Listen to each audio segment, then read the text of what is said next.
Right then, hello, hello. Sorry for the delay.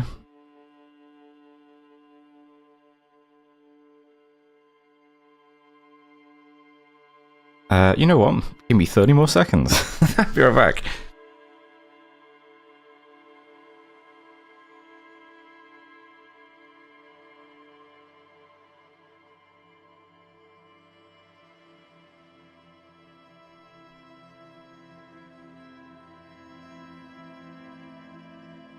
Alright, hello, hello. This time for real. Let's see, where are we?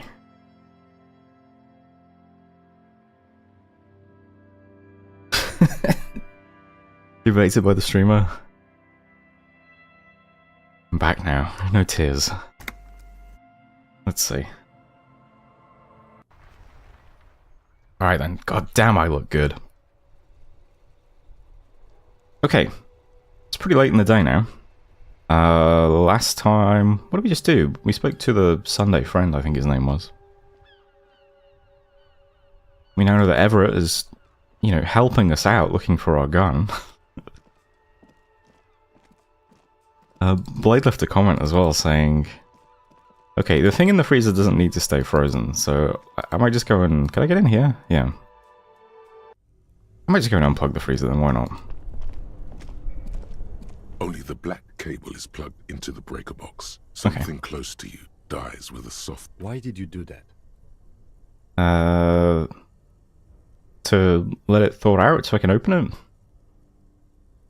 I don't know why I unplugged it. I do things without any reason. The lieutenant raises his brows, but doesn't say anything. The electric distribution board now has one cable missing. Alright then. I think the plan now is then... Head to my shack. Out in the sticks. Get a good night's sleep. Tomorrow then, might walk around a little bit. Looking for Lena's husband. Then I can go and talk to Everett. Let him know I opened the door. And we can also open that freezer and see what's in there. Sounds like a plan to me. Also, have I got any skill points? I've got a shitload of skill points. Let's get another one of these things then. Let's see, what do we want? Ace is low. Something about Kim. Mazovian socioeconomics. More... more Krasmazov communism stuff. Or finger pistols.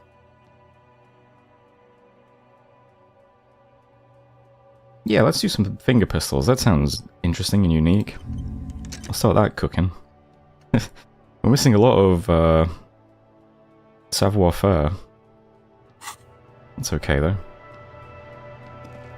Right, let's also try and figure out how to do fast travel. I think we're still there, have to be by the statue.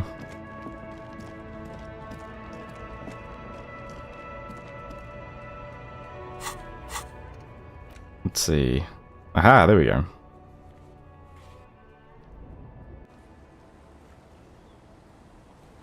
Alright. Thanks for walking with me, Kim. What's this orb for now?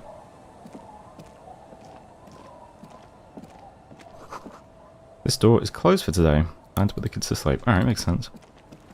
Why are you still out here at... The old woman still sits in her chair, continuing with her chores. As she does so, she quietly hums to herself. Sorry, I was going to say, why are you still out here late at night? And then I had to mute the mic to sneeze. The buzz of electric lights blends together with the slow rumble of the ocean waves at night. You still up? Yes, I can't really sleep anymore. Only a few hours a night. It happens when you grow older. He sloshes the water in the bucket around for a bit. My suggestion is, don't grow any older than you already are. That's old enough. What's of course. troubling your mind? The washerwoman could wash this disgusting jacket. Do you mind doing that? During the night? I can wash it for you. But it's going to take about a half an hour. Think you can stay put for that long? Well, I was gonna get some sleep, but, sure. Hell yeah. Hell yeah.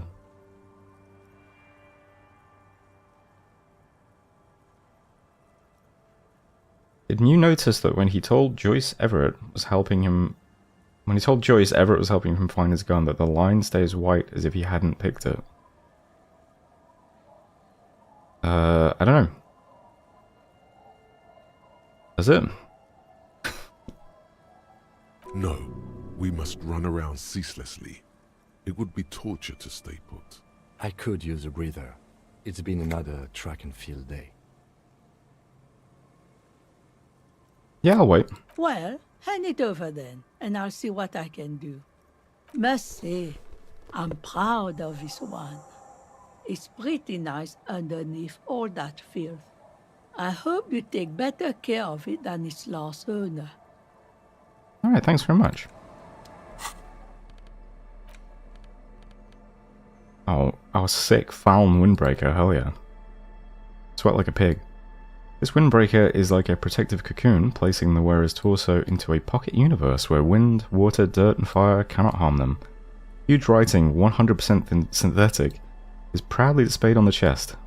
It lets absolutely no air through. Warning, item not actually fireproof. Okay. Alright, 3 pieces of the, Is this, which slot does this go in, I wonder? Probably jacket, right? Yeah. Looking pretty sick. I think I'd rather leave this on for now, though. To really complete my look.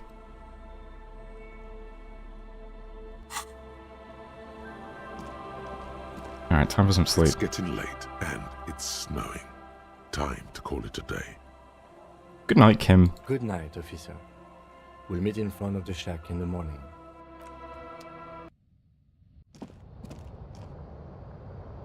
Alright, there was something I could do here as well. My, was it Inland Empire that said there's something under the floorboards? I still don't see anything I can interact with.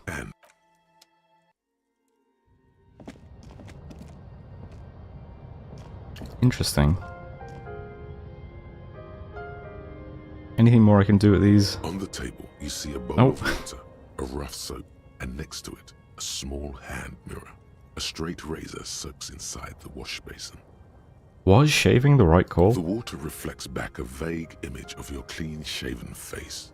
Despite the bulbous nose, unkempt hair, and persistent swelling, you look a little younger, maybe. No, alright. What about the mirror? What does the mirror say now? An old mirror hangs on the wall. Oh, You see the reflection of your face? nothing too interesting. Alright, let's sleep. The bed is comforting, if a bit run down.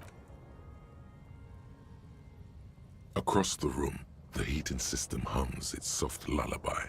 The mattress feels soft and sheets warm. It only takes you moments for the world to fall away. Thoughts, baby. A million little lights in the dark. You're one fine instrument, brother. All those faces and all those names. All that laughter and screaming and scheming around. Every corner and every street. Recorded in you forever on Ferrotape. Spinning. Tell me, am I dreaming? No, you're spinning tapes at the discotheque. The great unceasing disco of the mind. The flash. The bang. The endless learning experience. Spinning in eternity. On and on it goes. For untold hours. At the disco where you first asked her to dance. Rising. Above the dark curvature. The great wingspan of sleep. Studded with stars. Behold, there are millions of them down there. The first time. The last time. The smoke in her mouth. The plotted flowers. The faces turning, changing. What is it? It's the world, Harry boy, and you're made of it. Every day you're out there, you make more of yourself from it. I'm afraid you can't be unmade now. You can never forget this shit. The colours, the voices. All stuck on loop. Whirling, spitting out words and images. You're the son of the world again. Harrister, a ceaseless agent. Picking up litter and old newspapers. Collecting your little bubblegum wrappers and idiotic picture postcards. Meaningless keepsakes. Reading your awful letters and recalling things, aren't you? The endless names of the world. An address book you are. The map of a city. That's right, I am an agent of the world. You'll go insane if you keep going like this. One more day, and you'll be in the loony bin. I just know you will. And for what, brother man? For the working class. Solving your little crossword puzzles. Doing your tasks. Crossing names off lists. Trying to become some sort of world detector. It won't make it okay. It won't put smoke back in her mouth. I'm building communism for all. This time we won't fail. Pursue thought. Sounds good. There he goes again. He's a real political animal, our Harry. He still doesn't see that it's the world changing around him. He's got no idea what he's in for. Why? 'Cause only love can break your heart. Beep, beep, beep. The alarm is ringing, Harry. The disco circus goes on and on. You barely slept 3 hours last night. You can do it. It's nothing. Do it for the city. Go. Thanks, Felician. Do it for the wind.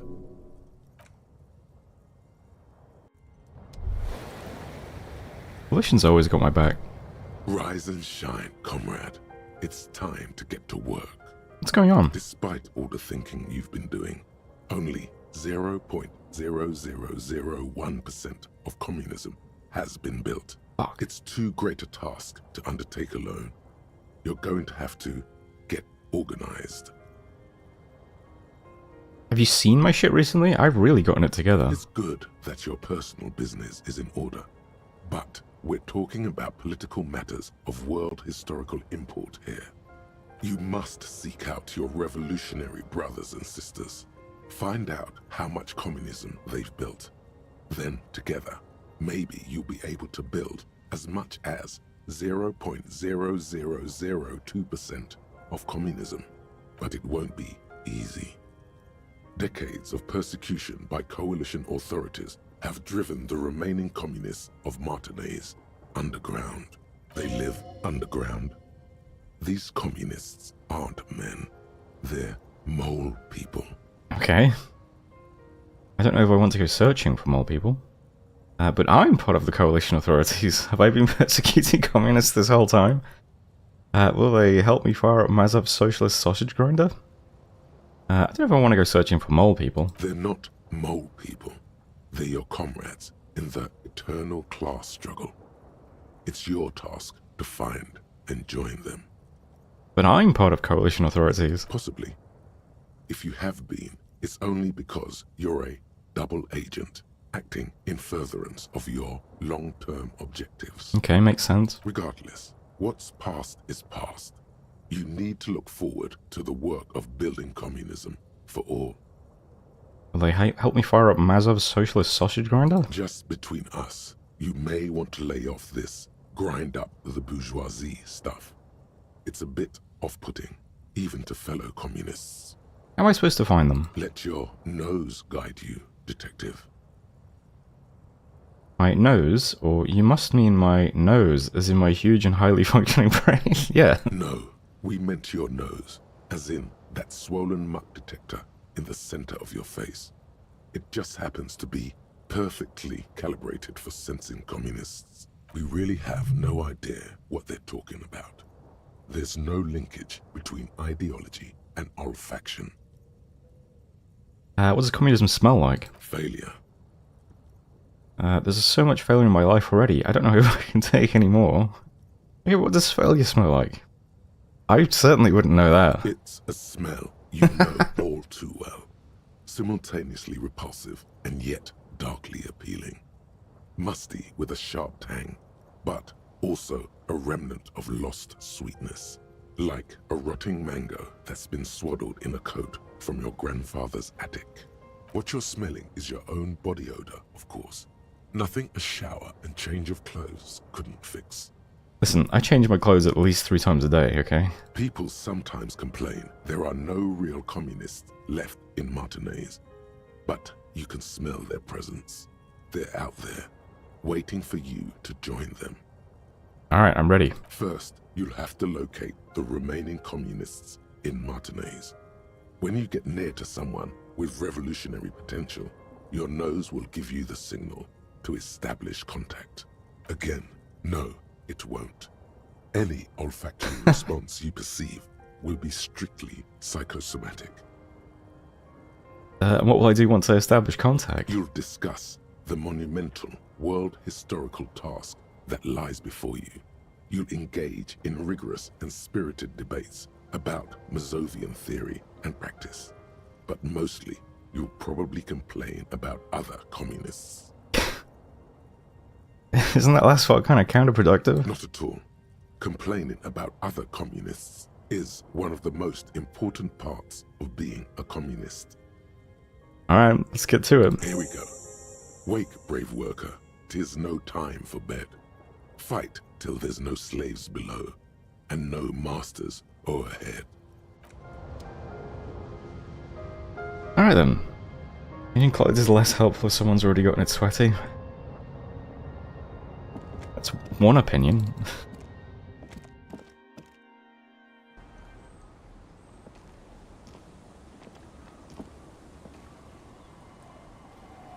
Right, let me just check something.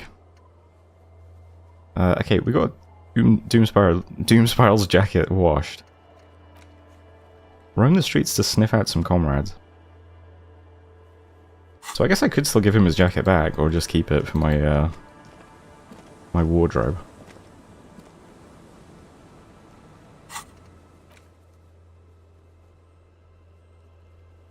Okay, let's walk around a little bit and see if we can find Lena's husband.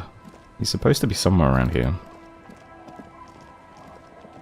And if not, we can go and speak to Everett, since we left that guy's door open for him.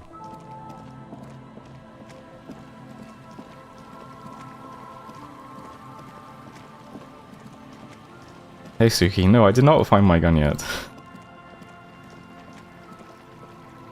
The good news is, though, Everett is helping me look for it. What a nice guy. Let's go the fish huddle around the fence post. Before you, a drawbridge. It can only be lowered from the other side. Oh, this? Nice. Full of holes. Could the posts hide treasure? Look inside. Oh, shit. Hell yes.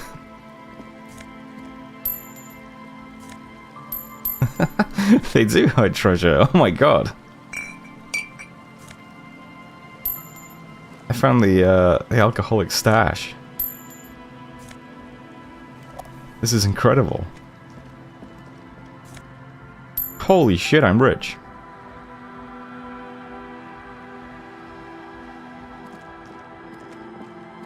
I think this is the church. Let's see what's over here first. Oh. This could be a cryptozoologist. Must have taken a lot of patience to do this.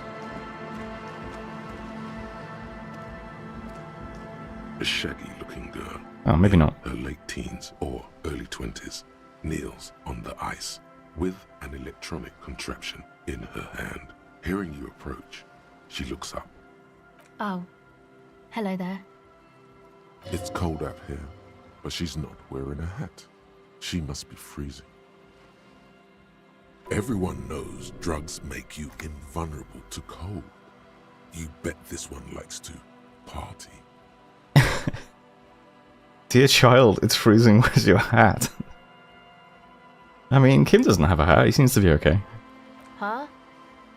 He looks up at you distracted. Maybe she didn't hear you. A little louder. I said you should have a hat on. So should you.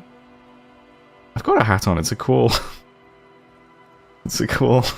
whatever you call that.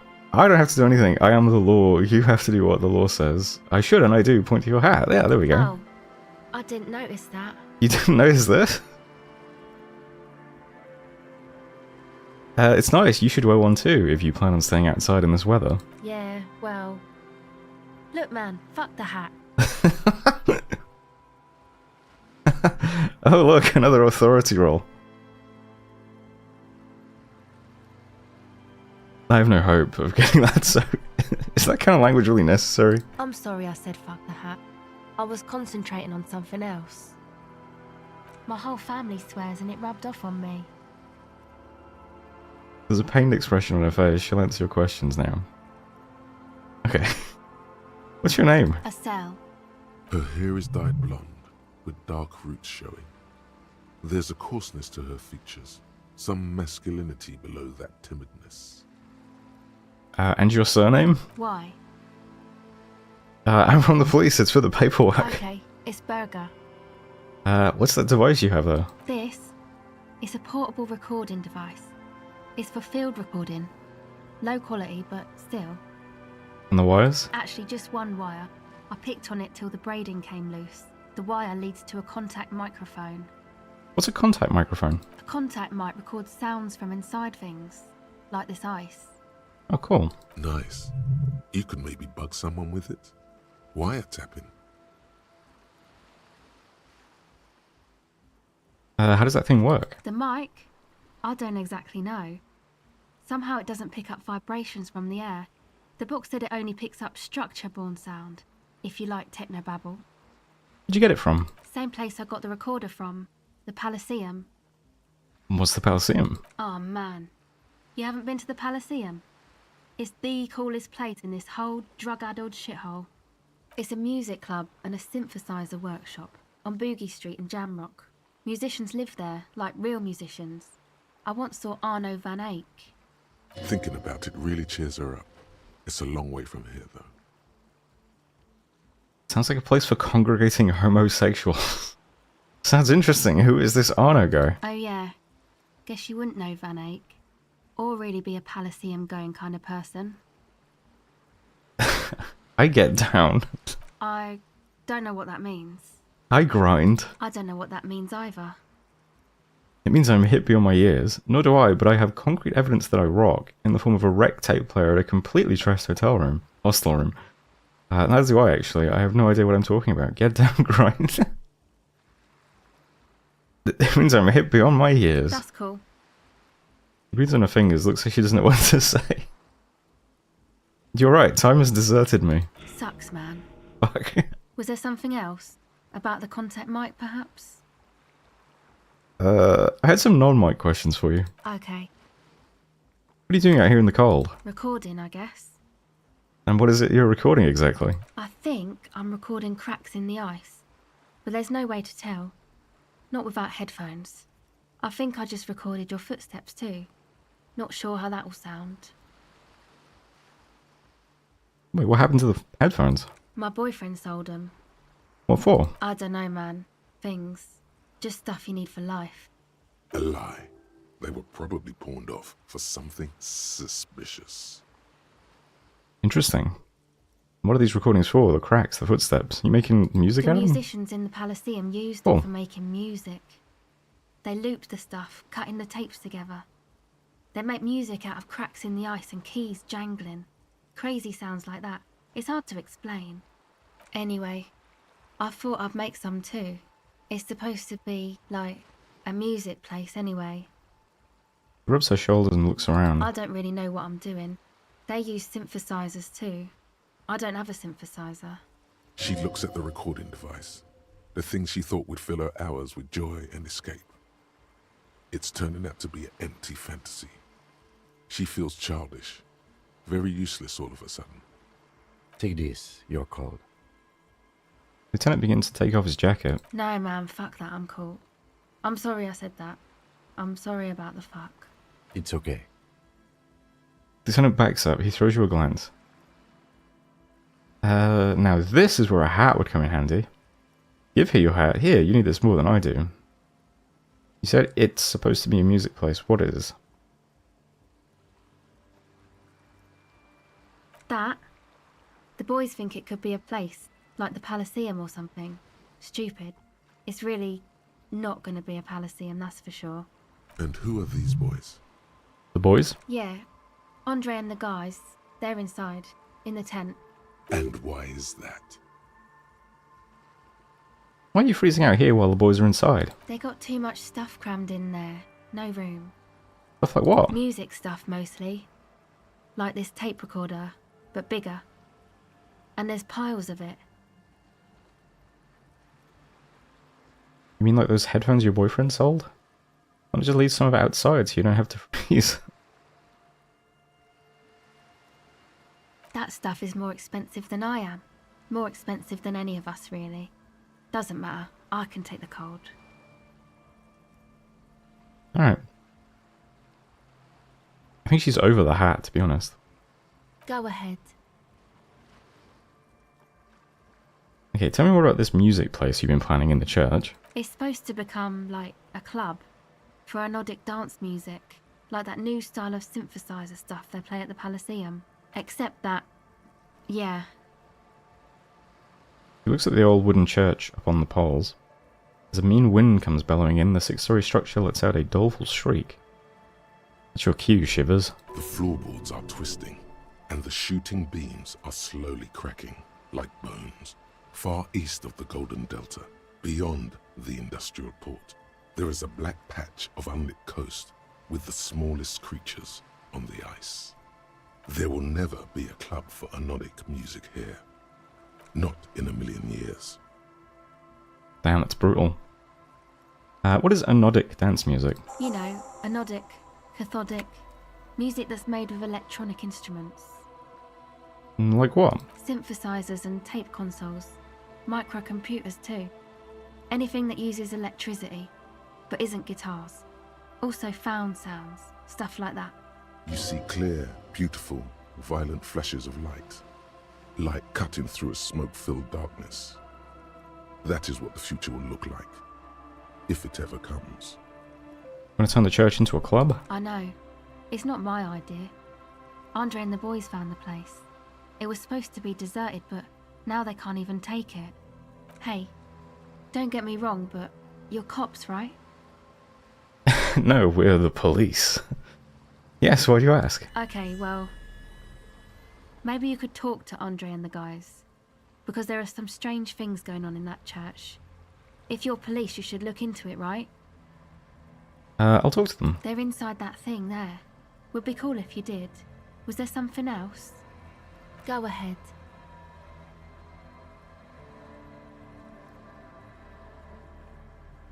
It's decent odds. Pick up the tape recorder. Failure might be awkward. Let's give it a shot though. The device is still warm Nice. from her touch and heavy as a brick from the batteries inside. The company logo, Omicron, adorns its yellow plastic cover. Inside, the tape is rolling. The girl looks at the device in your hands. Sorry you have to sit here on the ice feeling miserable at your age or at any age in this weather, waiting for it to get dark. I mean, sure, let's see where that She looks goes. you in the eye, her pupils wide, surrounded by a ridiculous amount of makeup. The people who built this world intended it to be better for you, but they failed. It is easier to live in their failure with this by your side. Tap on the tape recorder. Is this poignant or patronizing? I don't know. The wind howls. She remains silent. It's real. Tell her. It's not a childish fantasy. It can be a real weapon against what's coming for you now. Alright. What is? I don't know. Dog, nothing. If you got this, don't be scared.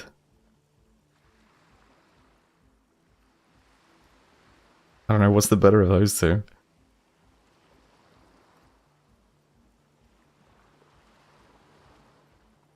I'm just going with 2. Okay, I'll stick to it. So thanks, I guess, for the psych session. Maybe I can return it. What's been eating you, officer? You said eating me? There's nothing eating me. Come on, I can tell. But, okay. Be a boyadero about it if you want to. I guess there is something that's been making my life hell. What is it? I lost my gun. I think it's the plight of the working class. Everyone's just mooching off the entrepreneurial class, shackling the doers. I think it's all these foreign people taking our jobs. People just keep putting their selfish interests ahead of the greater good. I think it's the plight of the working class. Oh, really? Will it help me build communism? The golem of capital runs rampant, smashing creator and slave alike. I fear the process is irreversible. Wow. Social justice really matters that much to you. That's commendable. It really had you shaken up there. Are you sure that's it, though? I haven't seen much of this world, but from what I've seen, social justice is an adolescent term. Sounds almost liberal. What's got me shaken up is the people's struggle, and that's got me shaken up bad. No, that's probably not it, is it? Yeah, pretty sure. I had some questions about something else entirely.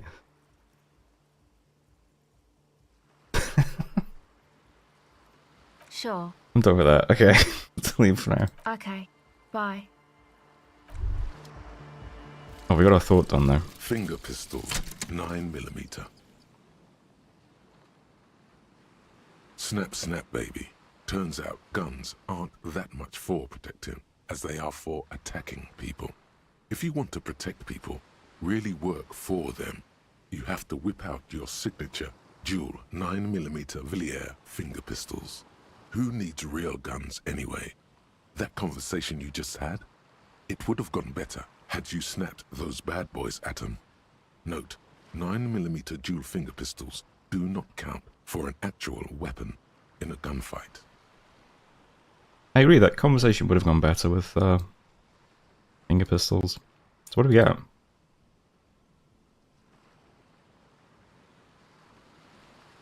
Okay.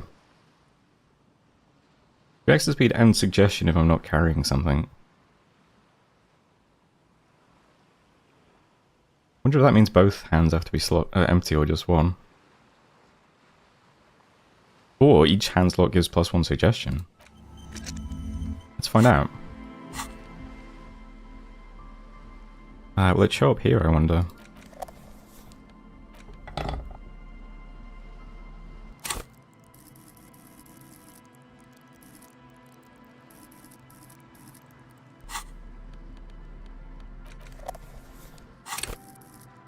Okay.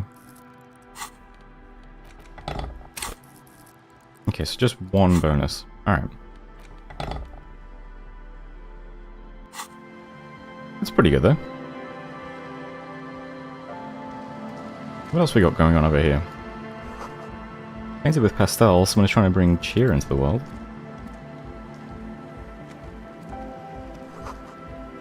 Crash from some unending party. A pole screwed into the ice keeps the tent erect. More tribalistic markings. This post is covered in little humanoids. Oh nice, let's lower the bridge. A pane of eternite has been planted into the snow. 2 poles are holding it up. Barely holding it up. It could fall over any minute. A stronger gust of wind might be enough. What is this? It looks like a makeshift bridge. Could be convenient. Alright, let's push it over. Pane falls into the icy snow with a soft thunk. It seems like a very hard thunk, I'm going to be honest. This is someone's home away from home, just like yours. The tent is just tarpaulin fabric covering a pile of stuff. The flap is open. Inside, 3 young men are listening to some new form of music. It's like nothing you've ever heard. One of them looks at you. Come on, get in and close the flap behind you. The warm stuff's getting out. Sorry, we barely have room for one. You go ahead. I'm too old for this. I'm actually not, he thinks. I just dislike delinquents. I'm sure you will feel right at home. I'll keep watch. He gestures for you to squeeze in. Alright, very cozy. Smells like sweat and laundry detergent, plus a trace of ether. A pile of nasal sprays, a brand name Nosafed Ultra. Canister filled with what appears to be water. Later cells distilled. A speaker, the big kind they use for live music. Alright, this all seems to be in order. You see a youngish man bleaching the tips of his hair with a toothbrush. He puts the toothbrush down and extends his hand in greeting. Hello, I'm Andre. It's a pleasure to meet you. His grip is strong, sweaty, and warm. He's trying to project and inspire confidence. This is my posse, Noid. The young man with earrings looks at you suspiciously. And Egghead. Egg! The tape player high above his head continues to blast what is probably anodic music. Together with a Settle Burger, who's out there right now, doing some seriously progressive sonic experimentation, we like to think of ourselves as music venue organisers. How many of you organised? We have many in the pipeline, officer. Alright, that's what I thought. Why are you here? You see, we've been all over Jamrock North, prospecting for real estate to establish a new venue in. Also for talent. Yeah, thank you, Egghead. And while there is no shortage of raw, unfettered talent spinning tapes in Jamrock, we've had rotten luck with the real estate part. Place is a shithole. I apologise for my friend Noid's potty mouth. I realise this is not how you speak to a police officer. He has authority issues. I see, thanks. There's no need, the place is pretty bad. Next time, watch yourself. Was there something you wanted? Your friend Nacelle said there was a problem at the church. Oh, so you've met her? Good. Yeah, it's a matter of occupied ecclesiastical property. I bet you've noticed the derelict hive of narcomania on the coast. An attempt to pander to your perceived conservative sensibilities. No person his age would ever use a word like narcomania with a straight face. Don't fall for it. No histrionics, what are you talking about? I'm talking about the church, and I'm not exaggerating. Even a place of spiritual refuge can become a magnet for all sorts of dopeheads and burnouts if left unattended. Dopeheads. Burnouts. He angrily spits on a screw and starts cleaning it. Well, I'm sad to say, that's exactly what happened. Sad because we were just about to put Martinez on the map with one of the maddest dance clubs in Jamrock. Nah, strike that, in Revachol. Strike that. The world. And sadder yet, because the dopeheads and burnouts holed up in there were the worst kind. He leans back a little, watching you with a steady, serious gaze, letting you imagine just how bad those dopeheads and burnouts really are. Well, I can only imagine. Good. This calls for an opinion. You're an expert in those. I won't stand for narcomaniacs of any kind. No narcomaniacs on my watch. Shake your head gravely. I feel like you may be laying this on a bit thick. What's really so bad about these dopeheads and burnouts? They're spooky. What exactly do you mean by spooky? Spookiness is absolutely a matter of police investigation. I was hoping you would be the judge of that, officer. All I can say is, their spookiness is the kind that keeps us from restoring this church into a community centre and a place of spiritual refuge. Also, they don't eat or clean the building. Shit's gonna collapse. People just wanna spin tapes without them spooking it up. Place has bad signs. No one can dance like that. Thank you, Egghead. So you're gonna look into it, right? It should be a police matter. Getting them out. Whatever spooky stuff they're doing, I'm sure it's not what the Ecclesiastes meant their property for. I'll look into it, sure. All right, man. He claps his hands enthusiastically. Andre's obviously very happy you took him seriously. The whole tent is. The boys exchange giddy looks. What's the status of the church? I haven't gotten inside the building yet. I asked Noid to install a measure against more drifters wandering in. A padlock. It's a temporary fix. Just something to contain the situation. I had to do it in an hurry. Not my best work, but it should hold for a while. But you lock them in? How long have those people been locked in there? Not long. Like a week, maybe? What? How can you be sure they haven't starved to death? I'm super sure they're alive. I mean, come on. I'm at least 90%, maybe 85% sure they're still alive.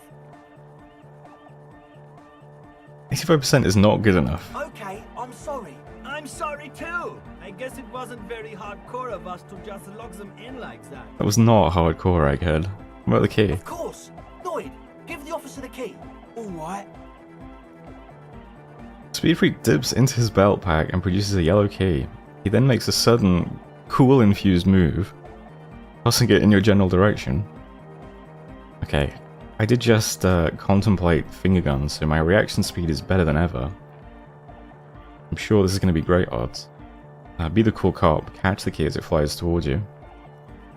83, alright, here we go, guys. Watch this prestigious display of cool cop in action. It's as if time Fuck. is frozen somehow. You think you can sense the key moving in the air. Yeah, this is going to be way cool. Okay. Don't ruin the cool by overdoing it. Raise your hand in front of your face with minimum effort. Blam! Straight in the eye. Straight in the old eye orb. In the looking ball. Imagine getting killed by that. That would be pretty funny. A stabbing pain. Tears stream uncontrollably from your right eye. It sounds like morale damage as well. Ouch, goddamn asshole, what is wrong with you? Can't you see I'm in pain now? Man, I'm super sorry. That was totally my bad. I got overexcited. Threw him too hard. I'm sorry. He looks like he's genuinely sorry. He didn't throw them better. I'm sorry. Bend your face in mockery of his useless contrition. You almost eye-murdered me. Literally. A cop. That's use of lethal force. I really am sorry, man. Just take this, okay? He pulls out some black paper from his belt pack. Wow, looks like there's quite a lot there. Sure. That's the least you could do. Take the money. I hope that settles it. Holy Yeah, shit. wait. The key?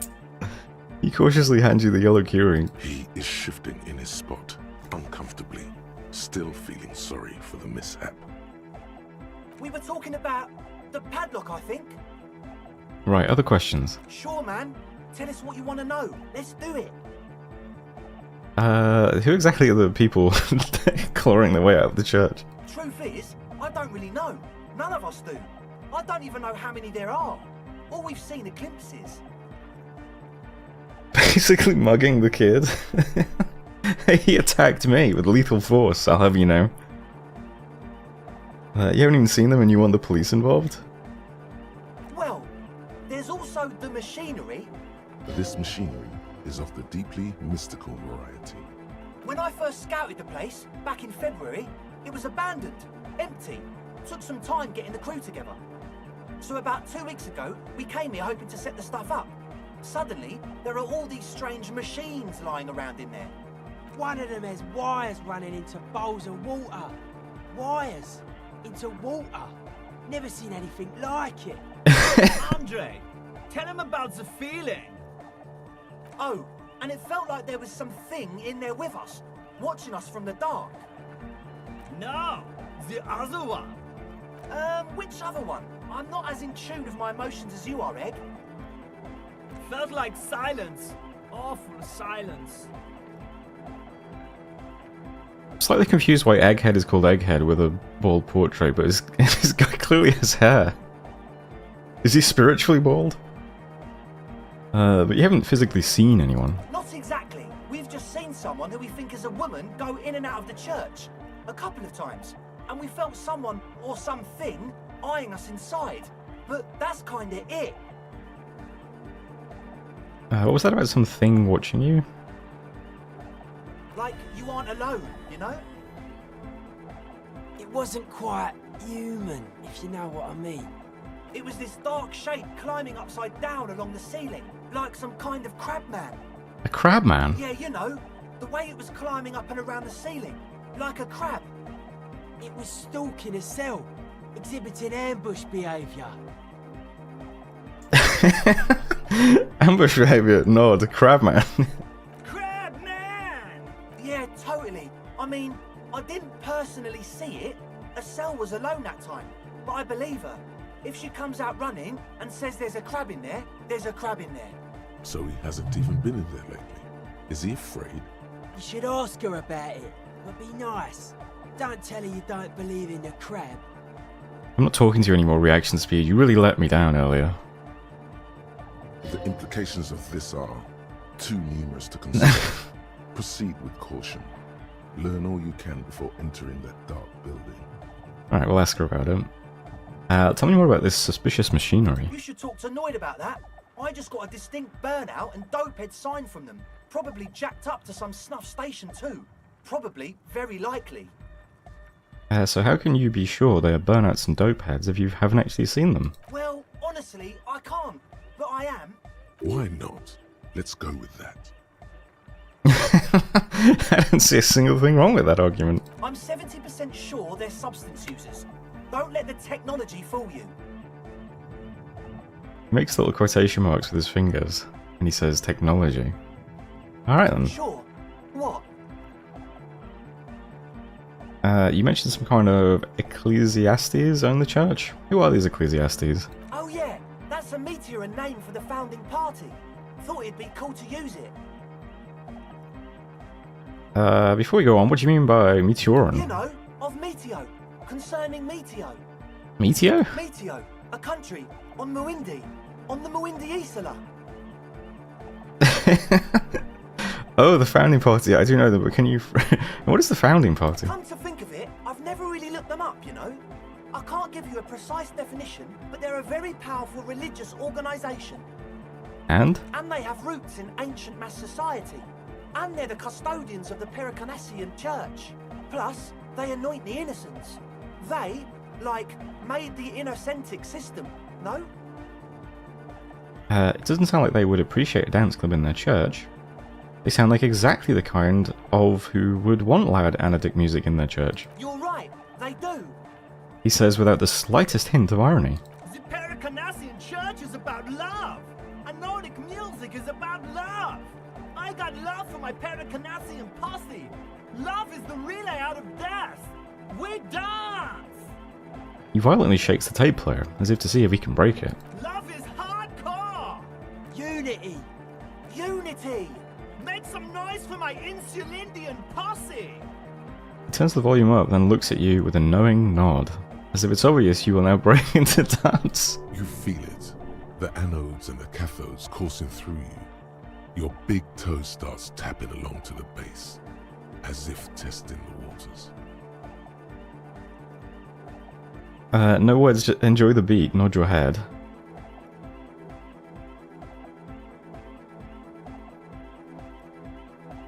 Okay. Feels good. I don't quite understand what you're talking about. What's a posse? Your posse's like your people, man. Like you got your cup posse. You look out for each other and you party together. That's a posse. And where is your posse, detective? Nothing comes to you. The world is silent. It's a shame. It sounds like you are just saying random things. Love, posse, make noise. Are we? He looks at you mysteriously. Yeah! The one with the large head really enjoys it when his friend gets mysterious. I guess love can be pretty hardcore. Oh yeah, it can. He's coming around. You're getting it. Okay. You're right, how could the founding party be anything but enthusiastic? Dance music is about love, and so is the Pericarnassian church. Yeah! Yakokata, the place to be. He seems ecstatic that you share his vision of Pericarnassianism.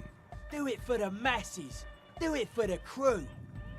His friend forms a fist with a screwdriver still in his hand, Provingly so. I didn't want to say it, but it was pretty lame of you to imply otherwise. Anyway, you got more questions? The one with the large head is still looking at you, nodding his head, waiting for your body to start moving. Yeah! Let it out! Let the disco happen! Bring the disco into this world! Get this church shit on, and then dance there, motherfucker! You feel like you could go for a little disco when, or if, they get this club going. You've got it in you.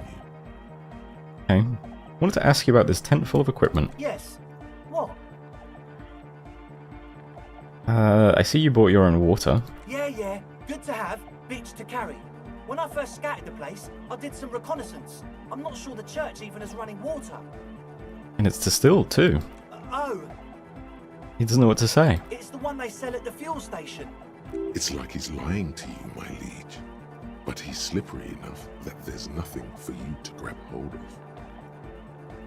I see. I hate to tell you, but it reeks of sweat here. Why not? It does, doesn't it? Told you we have a smell problem. He picks up a piece of telephone cord and inspects it. Wait, I also smell ether. Why? Ether? I don't smell ether. Do you, Noid? No, It's mixed with a peculiar chemical scent, like laundry detergent. He sniffs the air, then shrugs. A shrug is good enough for us. Why say it when you can shrug it? Okay. What's with all the Nosafed? The what now? He leans in to hear you better. Point at the bottles of nasal spray in the corner. The Nosafed Ultra, you have a lot of it lying around. Oh, the old Ultra. He's like an actor, looking to the souffleur for his line. I have a major sinus infection. Stuffy nose. We all do. Shit's all blasted up. Winter. Can't even breathe. You sound fine to me. Yes, that's all Nosafed's doing. Without the Nosa, I'd be drowning in shit right now. Makes sense. Nosafed is the shit. Can I have some? I have some nose problems too. Sure. Here you go, officer. The Nosa. Blast away. Alright. He nods enthusiastically, no doubt a little relieved. Okay, this is a godly 8% check. Well, we fucked up the what? 86% reaction speed check? Let's see how we do with a 8% logic check. Okay, so Also the not very speed well. things want to start a club for dance music. That much checks out. Youths like music. You feel as though you might have liked music more when you were young, too. But you digress. What's the gist of it? The gist of it is, they want to turn the church into a club, but a suspicious element has overtaken the building. It's very important to understand what the gist of things is. Always consult the gist before making up your mind. This is going well. Plus, and it has to be considered, you can't invent the future of dance music in this smelly old tent. Imagine if you had the church. That settles it. Analysis complete. Their story checks out.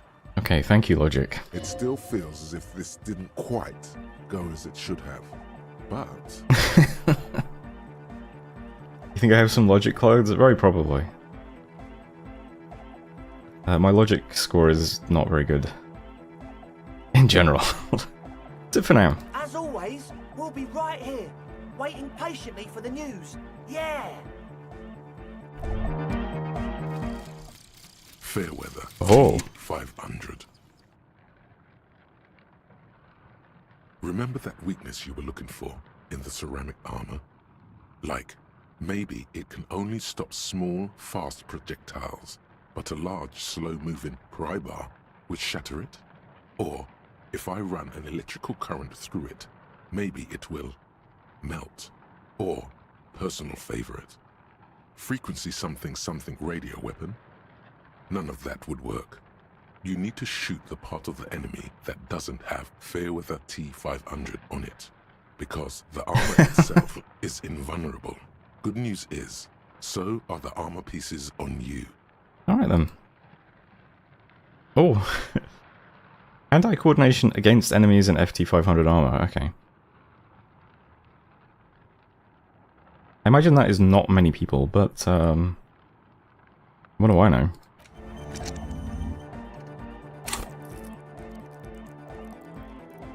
Alright, I still have a skill point as well, and we're pretty close to another one.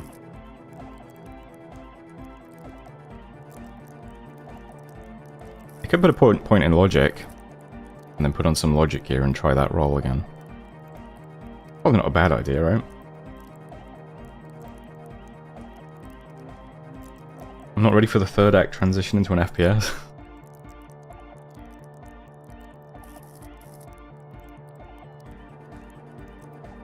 Well, if you're ever fighting the mercs, I thought there were only 3 mercenaries in the town, though. One of whom is dead.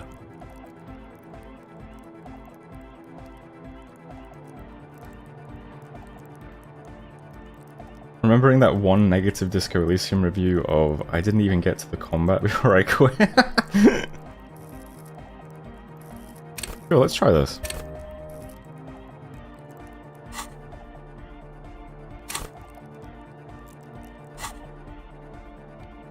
Oh, I might actually have all of my logic gear on. That's a frightening thought. Let's see.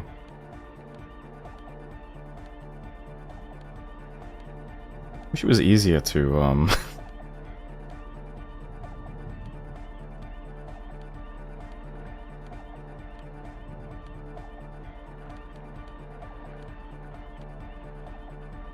Okay, jacket.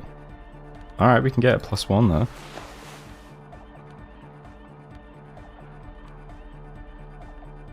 Shirt. Okay. I mean, we get a lot of logic from our clothes, holy shit. Alright, +4. Alright, I'm now on 5 logic. I can figure this out now. So, how are things going? Maybe. Let's give it a shot. Nothing Nope. jumps out to you. Fuck. Nothing out of the ordinary. Really? Because I could swear something's not adding up here. How about you get out? Uh-oh. And breathe? The air in the tent is too thick for you to think clearly. I almost died from being stupid. That sucks. As always, we'll be right here, waiting patiently for the news. Yeah! Oh well.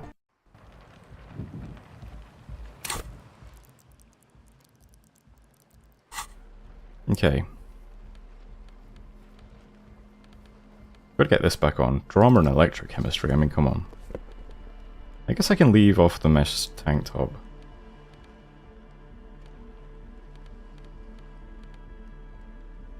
I don't have a shirt that's 2 stats yet.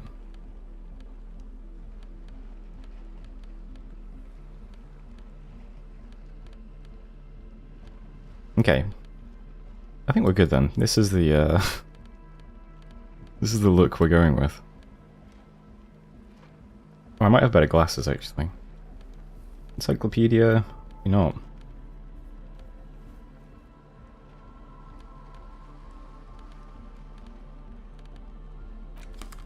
How good is my perception? 5? That's probably fine then. Alright, looking good. Yes? Hold still a second, try to smell Kim. Am I testing to see if he's a communist? Let's give it a shot. The lieutenant's posture becomes rigid and uncomfortable as you lean forward and sniff the area just above his shoulder blade. The lieutenant is fastidious as a cat in matters of his personal upkeep. And yet, in the folds of his jacket, you can just perceive the stale and acrid traces of oil rags, transmission fluid, and brake pads. Wait. There's something else there. Something that sets your GABA receptors aflutter. The lieutenant's aftershave, a common drugstore brand. Strong hints of pine needle. But what sort of ideological picture do these smells paint? Tough to say. Do you need something, detective? Just as I suspected, you're no lieutenant, you're a mechanic. I do like to hang around the motor pool every now and then, but that doesn't make me a mechanic. Sort of like how hanging around the liquor store hasn't made you into a master distiller. Yet. That's a good point. It could happen any day now. Was there something else you wish to discuss? So, I shaved. Yes. I don't know what to say. Perhaps, I know. Stunning, right? I'm really not sure about this turn of events. I may have preferred the mutton chops. They sort of seem to cover up the... Either way, good on you. You were saying? Nothing. Alright, let's ask about the crab man. The shaggy-haired girl kneels on the sea ice. She looks up as you approach. Well, actually, I could have talked to the other guys individually, right? I forgot about that. So you talked to my associates, right? Are you going to help us? With the church, I mean. I'll help you, alright. Great. Let us know if there's any progress, will ya? The others told me you went weeks inside the here. church. What did you see in there? Oh, that. You're not going to believe me. There's no point in me telling you. You have no idea the scope of things I'm willing to believe in. She's less prone to blurt it out, crab man, than the others. We'll see, go ahead and tell me. Okay. I went in and I saw a woman next to one of those machines there. Noid calls it a mainframe. She was dressed like someone who's been raised by their grandmother, you know, strange old clothes.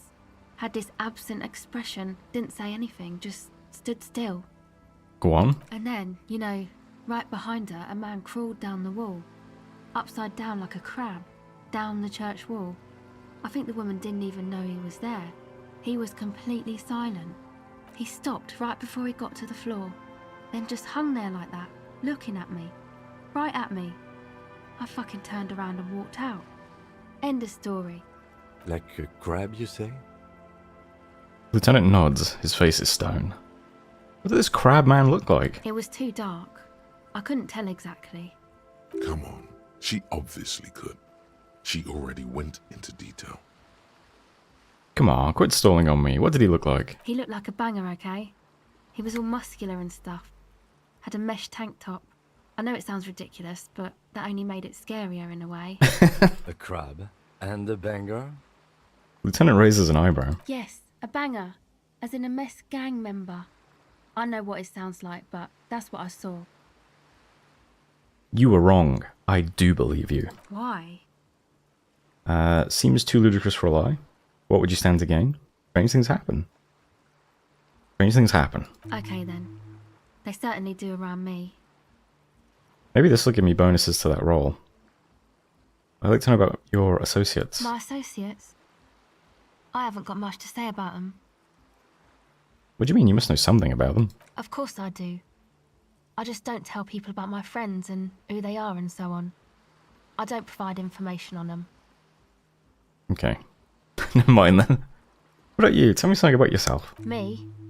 I'm a silver bird.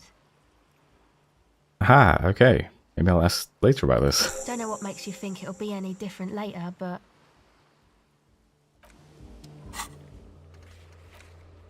Okay. Get a cell to talk about her associates. Help ravers start a nightclub.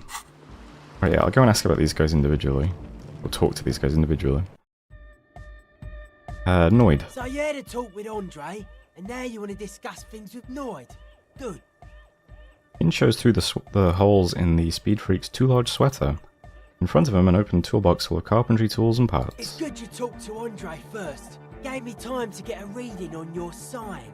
Can't really talk to people before you get a reading.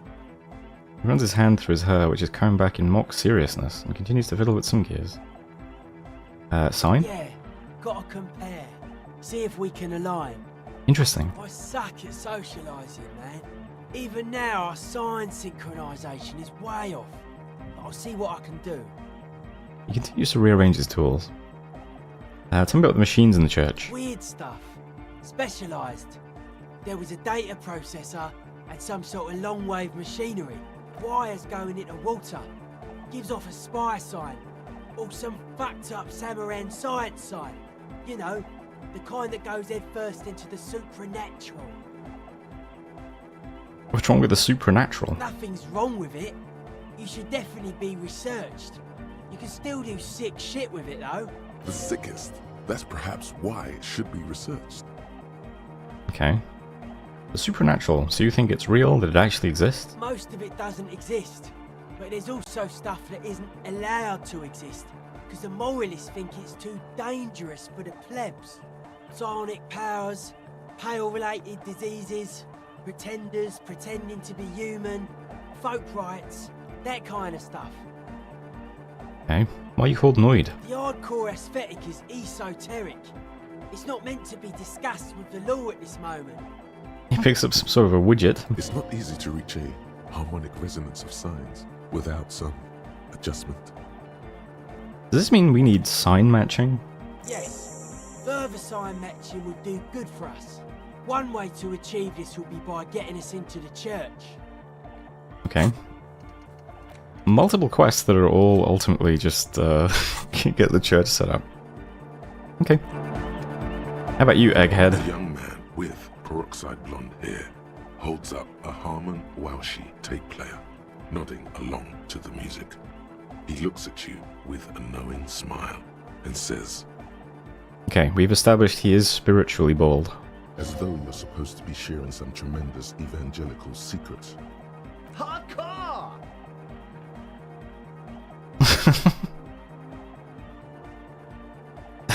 Say nothing. Hardcore! Still say nothing. Hardcore to the mega! Say nothing. Internally coherent! I was wondering if you knew you killed the mercenary hanging behind the wall in Rag's hostel. Good morning, yeah! 1, 2, 3! Yako Kata! The place to be! I'm beginning to think this really doesn't have anything to do with the case. It's the message, so listen and you will see. No illusion. The spirit is what you feel. Could there have been a right way out of this garden of forking paths, you think? Oh. The young man with Let's try then. acknowledges your return. When he looks at you, he squints as though you were the setting sun. This is hardcore. Is it? Hardcore!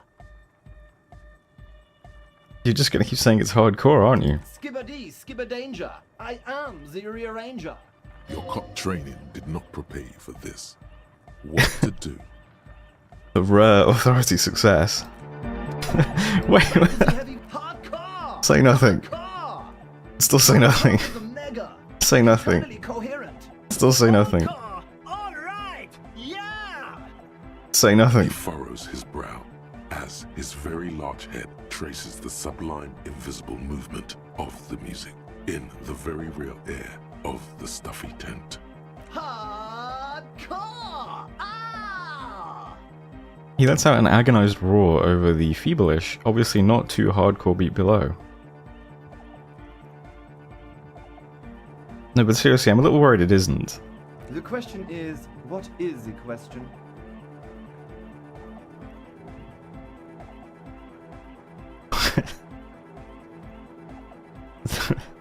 It would have been good if I had asked you a question, but I didn't. Now it's just idiotic. But there was a question? Okay, I'm done with Egghead. That's enough Egghead for me. Let's see if we can get in the church. Actually, does the key have a description, I wonder? Or maybe it's... Oh, okay, it's not a real... I've never actually looked at this keys thing before. Cool. Key to church door. No, where's my thought gone? There we go. Oh. The ice here is thick enough to walk on. Good job. To your right, a white-bellied cormorant eyes you suspiciously.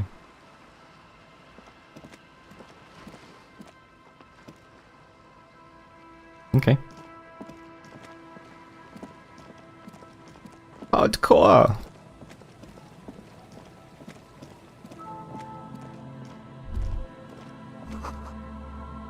Oh, hey. You feel the shadow of a very large building fall on you. Alright then. Hardcore to the max. I'll keep this in the chamber then. In case we need something. Dusty pews in the shadows, many seem to be missing.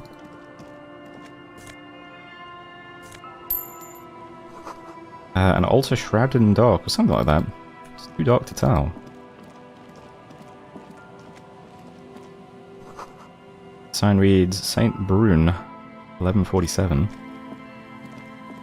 Alright, let's head in.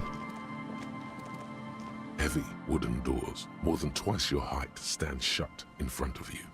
The rectangular sea-worn ornamentation appears in stark contrast to the padlock, carelessly drilled into the wood. Inspect the carpentry. The carving on the door is block-like and angular, like the church itself. 2 large beams shoot downwards, sinking into the wood before they reach the threshold. Run your hand over a beam. The surface is smooth from the wind, but moist to the touch. Feels exceptional. 300 tons of pine would fit together seamlessly. It's old too, cut and carved many centuries ago. Okay, so they locked some people in here like a week ago, which I'm still kind of surprised we didn't make more of that, but okay, open the padlock with the key. Turns easily. You hear a click as the shackle pops open. Let's go. As you do, you hear the echo of the doomed commercial area. Its black holes and dusty machines. Then the feeling passes. Interesting. A great whoosh of air rushes into the dark innards of the church, as though rushing to fill a great vacuum in the heart of the city.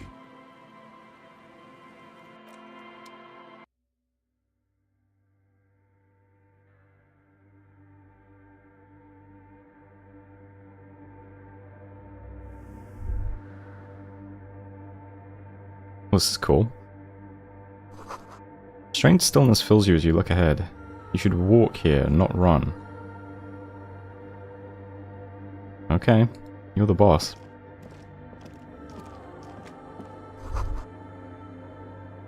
This grotesque wooden figure looks half finished. Feels like it's trying to become one with the church.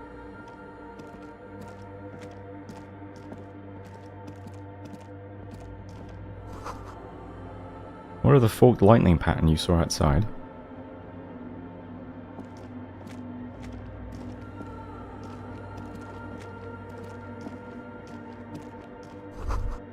The blackboard is filled with complex equations. They look recent. Something to do with radio frequencies?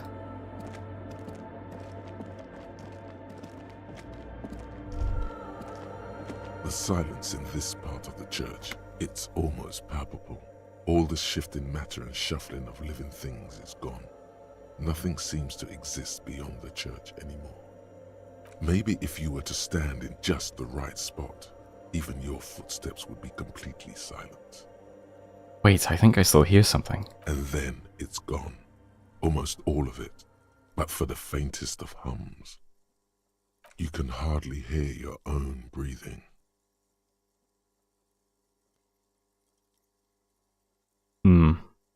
Let's yell as loud as we can. Your voice is barely audible. Not a howl, but the softest of whimpers. Stomp my feet and clap my hands. You produce a few muffled thumps, after which the silence feels even more total, somehow. What's happening? The lieutenant points to his ears and shakes his head. Then he leans closer. Can you hear anything? Almost nothing, and it's beginning to worry me. Not really, but it's extraordinary. I've never experienced anything like this. Can't hear shit. Can't hear shit. I wonder why the church was built with such strange acoustics. His detached tone conceals how uncomfortable he is. Hey, what if it's something paranatural? Please, detective, not this again.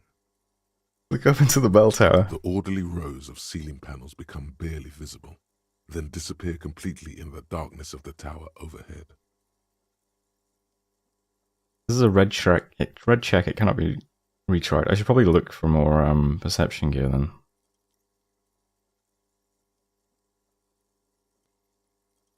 Although I'm not sure I'm going to get the chance to.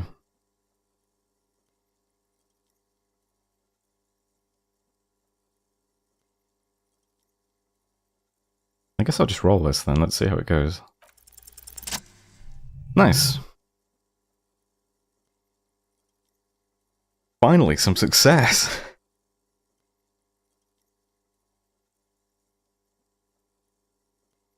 It's like there's something moving up there.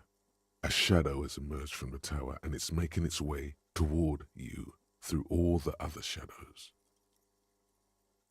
Okay, follow the shadow's movements. It's not a shadow anymore, becoming more substantial as it gets closer.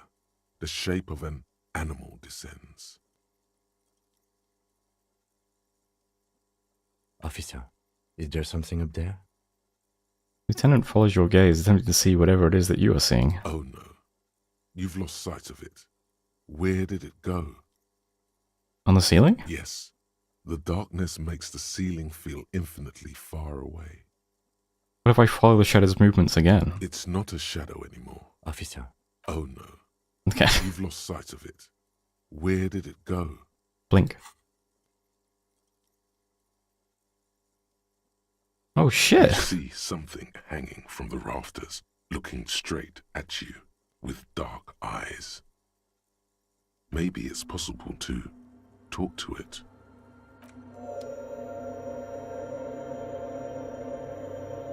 I want to inspect this plate first.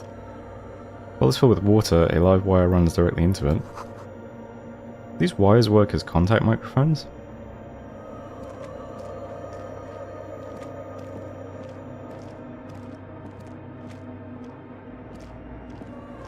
The shadow is a man made of the same stuff as the carpentry of the building.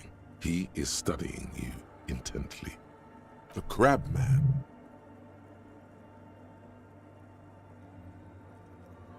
Say nothing, be quiet for now. The man leaned forward a little, fixing you with a steady, unreadable gaze, then speaks. Alright, what's this guy's voice gonna sound like? Is it gonna be... Are they gonna go for horror or funny? Let's see. Habitual alcohol use has made you into a scared little pussy, Holmes. Okay, But funny. don't worry. Everything's gonna be alright. You come to the right place. That accent is Villalobos, a peninsula in Mesk and a district in Jamrock. There's a sizable contingent of Villalobos-speaking Mesks in Revachol. The right place for what? Here you can receive the mother's love. And when you're ready, she will take your hand and lift you out of the despair at the bottom of that bottle.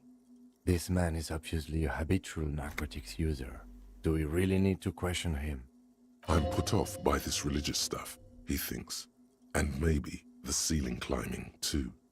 It's all very hard to square with the lieutenant's own view of reality. Hey, and what was that about the bottle again? You haven't even drank that much lately. Lay off it already. Shish. Yeah, I guess I have a bit of a problem. It's been getting out of hand lately. I'm a policeman. I need to talk to you about police things. I don't know anything about alcohol use. Exactly. Oh yeah, sure. You don't know anything about alcohol use. You got it all under control, Way. I could smell the control all the way over here. I'm doing just fine, thank you. Okay, fine, I'm struggling, but you don't need to lecture me. I know what I need to do.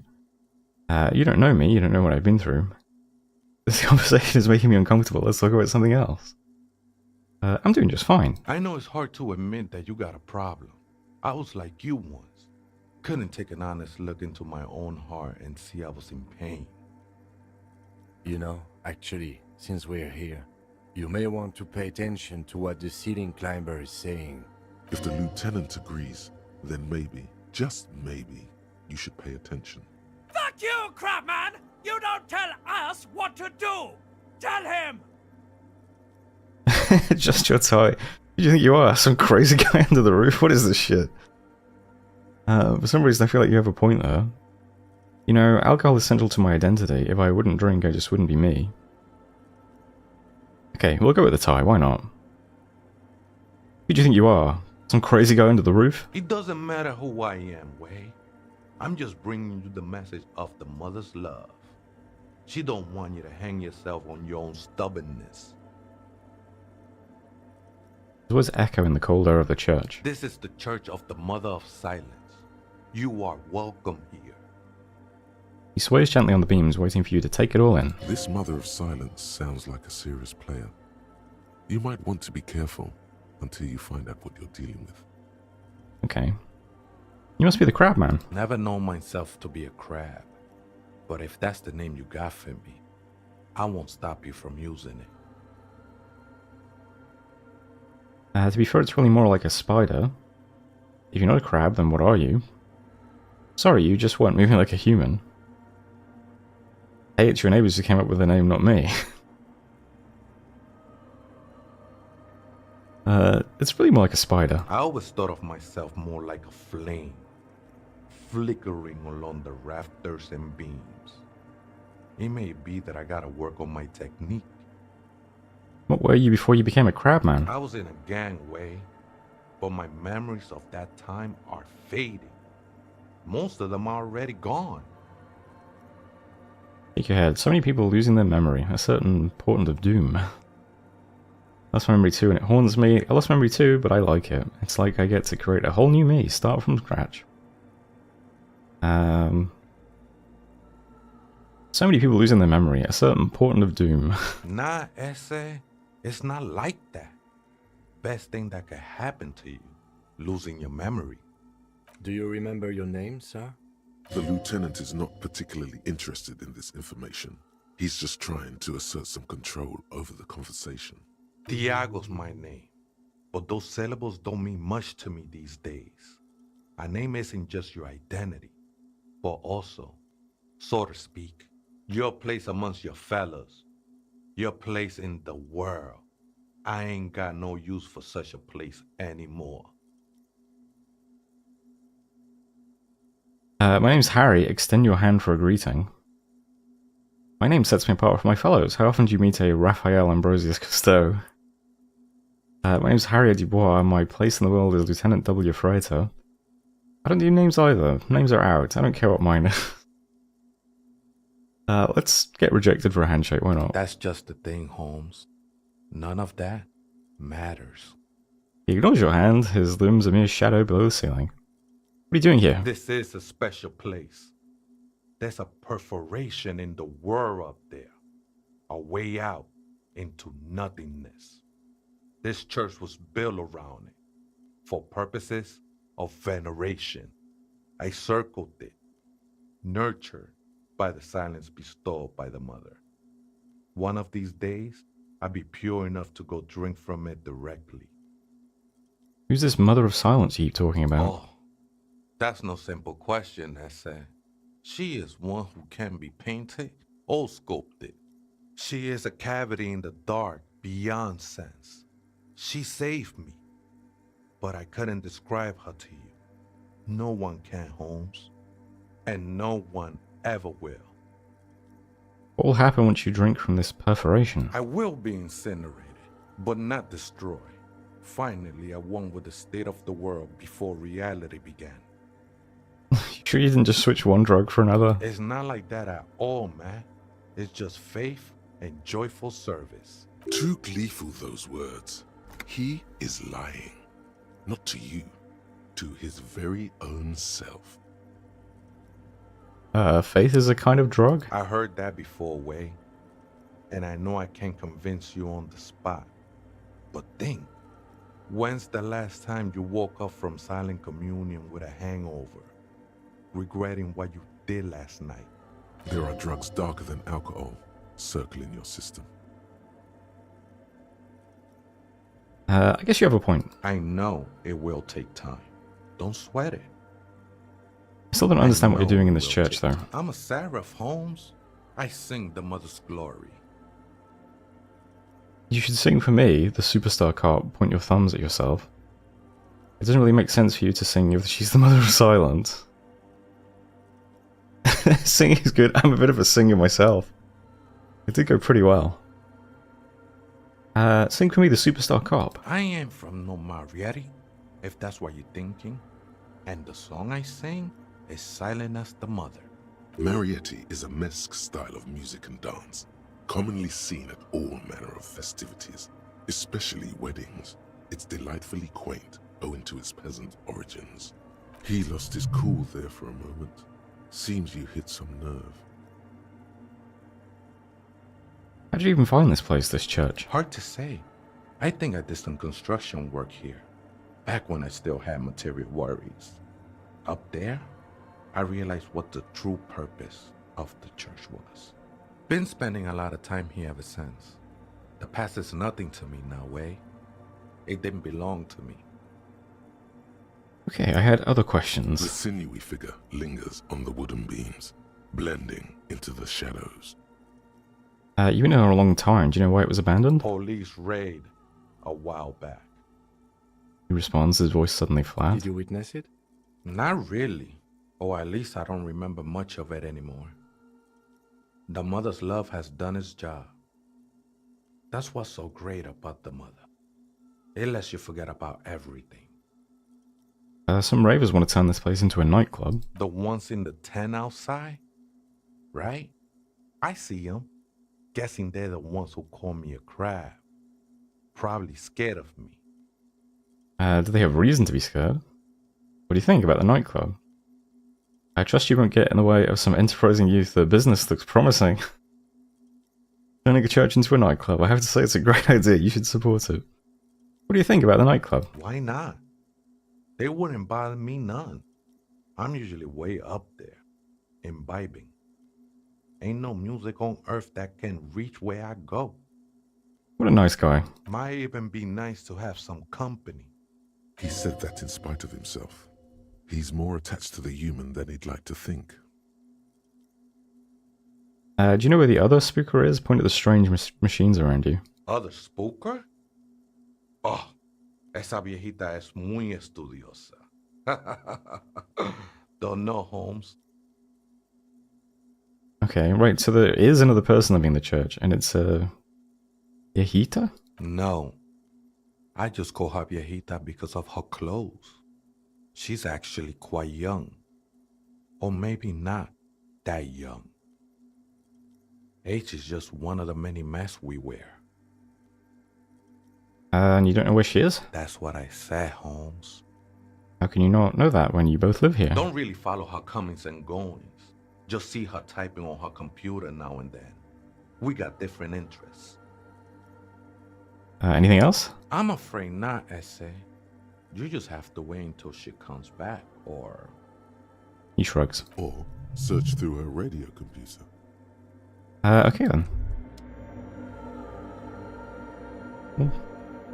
What a surprisingly calm and cooperative spooky crab man. Tremble. The time is now. Ta'ola. What time? Time for the show. For Ta'ola. The hallowed time of fear and disintegration. A countdown has begun. All will collapse on itself. The world will disappear into a single grain of blackness. All sound will be muted. All life will scream. Ta'ola? What's this? Ulogu Theodos. Xeno Zausin. Excuse me? Vian. Echondes Fronisin. Wait, well, when did this countdown begin? Monday morning. The moment you arrived in this reality are the first crack in the sheer face of God. From you it will spread. This is because of insane world ending. This is because of the insane world ending I've been saying, isn't it? Yes, you spoke the words of the Palindropos and the houses of Pericarnassus. Items, people, even words will tumble. All will lose its meaning in the coming years. That is why you marked yourself. Am I sure it's not just a joke or some kind of coping mechanism? It's totally also a coping mechanism. I see. I'm a little afraid. So you should be. The world island crumbles at your feet, and in the far plain, Palindropos. Perhaps, just a thought, this has something to do with the hangover. Thanks, Felician. I do think the world might end soon. Opt in. The face of the woman fractures. There will be herd killing. We all become vapor. Cop of the Apocalypse. You woke up in a hotel room and started rambling about the end of the world. It's not your normal everyday doom crying either. Something truly colossal is approaching. The gloaming, the culling, the bloodletting of unimaginable proportions. Until now you've been pleasantly vague about the precise nature of this cataclysm. No more. Put the bloodletting on the burner and really figure out what's threatening the fragile physical reality you just found yourself in. Okay, well, you know. Something to work on the side.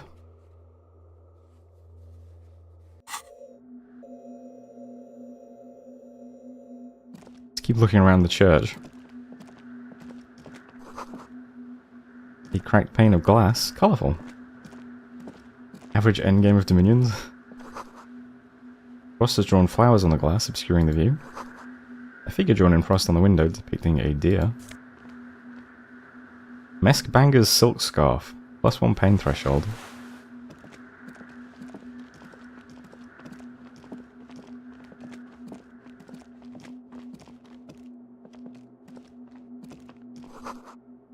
Spider has spun its web around this wood-carved pillar. Oh wow, some shoes, hell yeah. Okay, I have to run. I'm sorry for whichever part of my psyche said don't run. It's too much for me.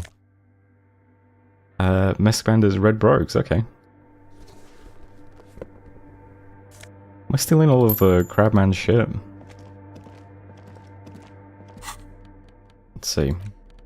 This huge red scarp is still dusty from lying in the church. A subtle red-on-red embroidery embellishes it with cocky roosters and Mesk floral motifs. And these dapper snakeskin shoes have an almost invisible white-on-white flower motif sewn in the tongue. The toe caps are still dusty from lying in the church. What are my shoes? Perception? Okay. I wouldn't dream of taking off the horrific necktie though. The Crabman has evolved beyond clothes. Is that a radio computer thing? In the corner, yeah.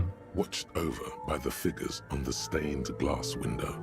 It's turned on and quivering with soft electricity. Another radio computer. And this time it's already turned on.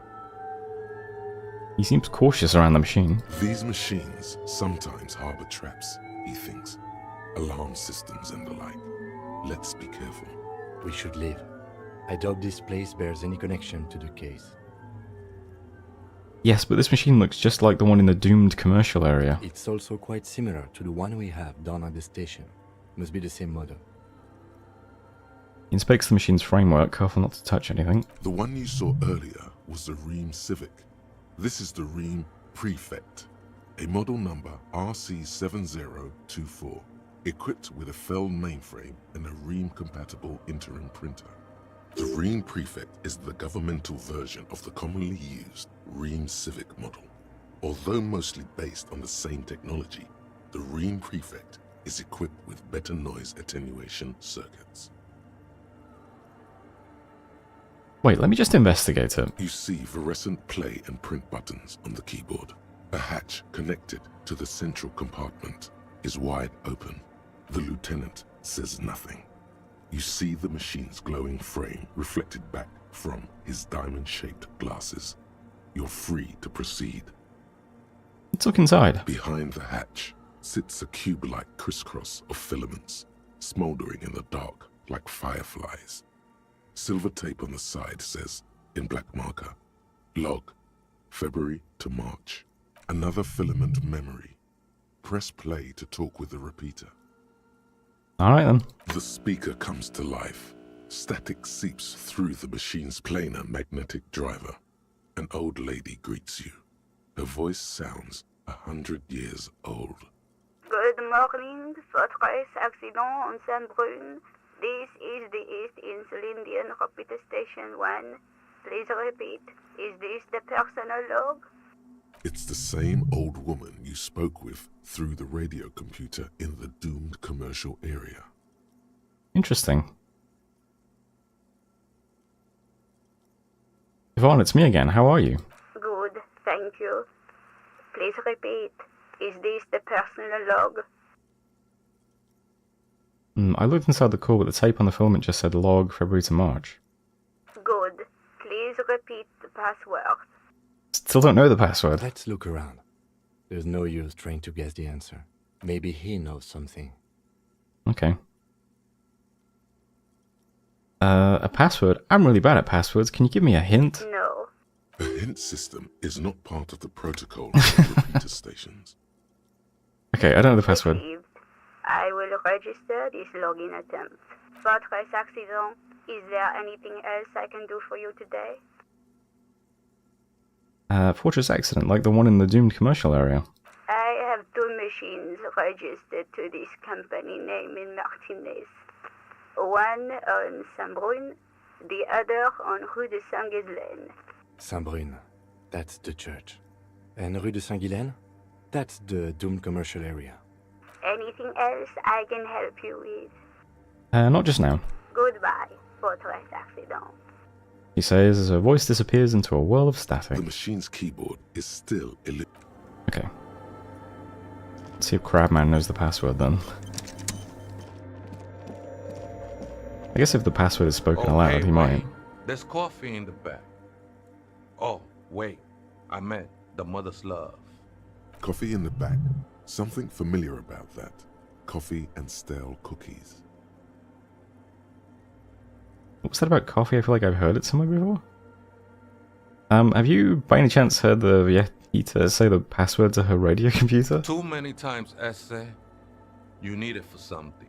Yeah, if you wouldn't mind, I'm just, like, snooping on her personal business. Surveys are a good way to fish for personal information, especially in the name of public safety. Really? I'm doing a survey of passwords and passcodes identifying regional trends in the interest of public safety, of course. Sure. Don't sweat it, Vato.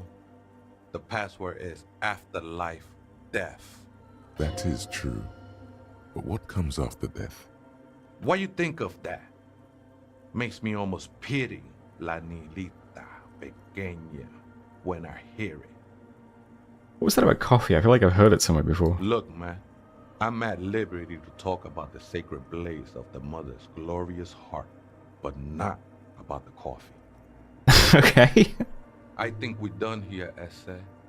The figure crawls off into the darkness above. That was an interesting conversation. However, I'm still not sure how it's relevant to our investigation. Okay, this is just another track on the multi-track investigation, okay? They will all become one. He takes a reel-to-reel tape spinning on empty.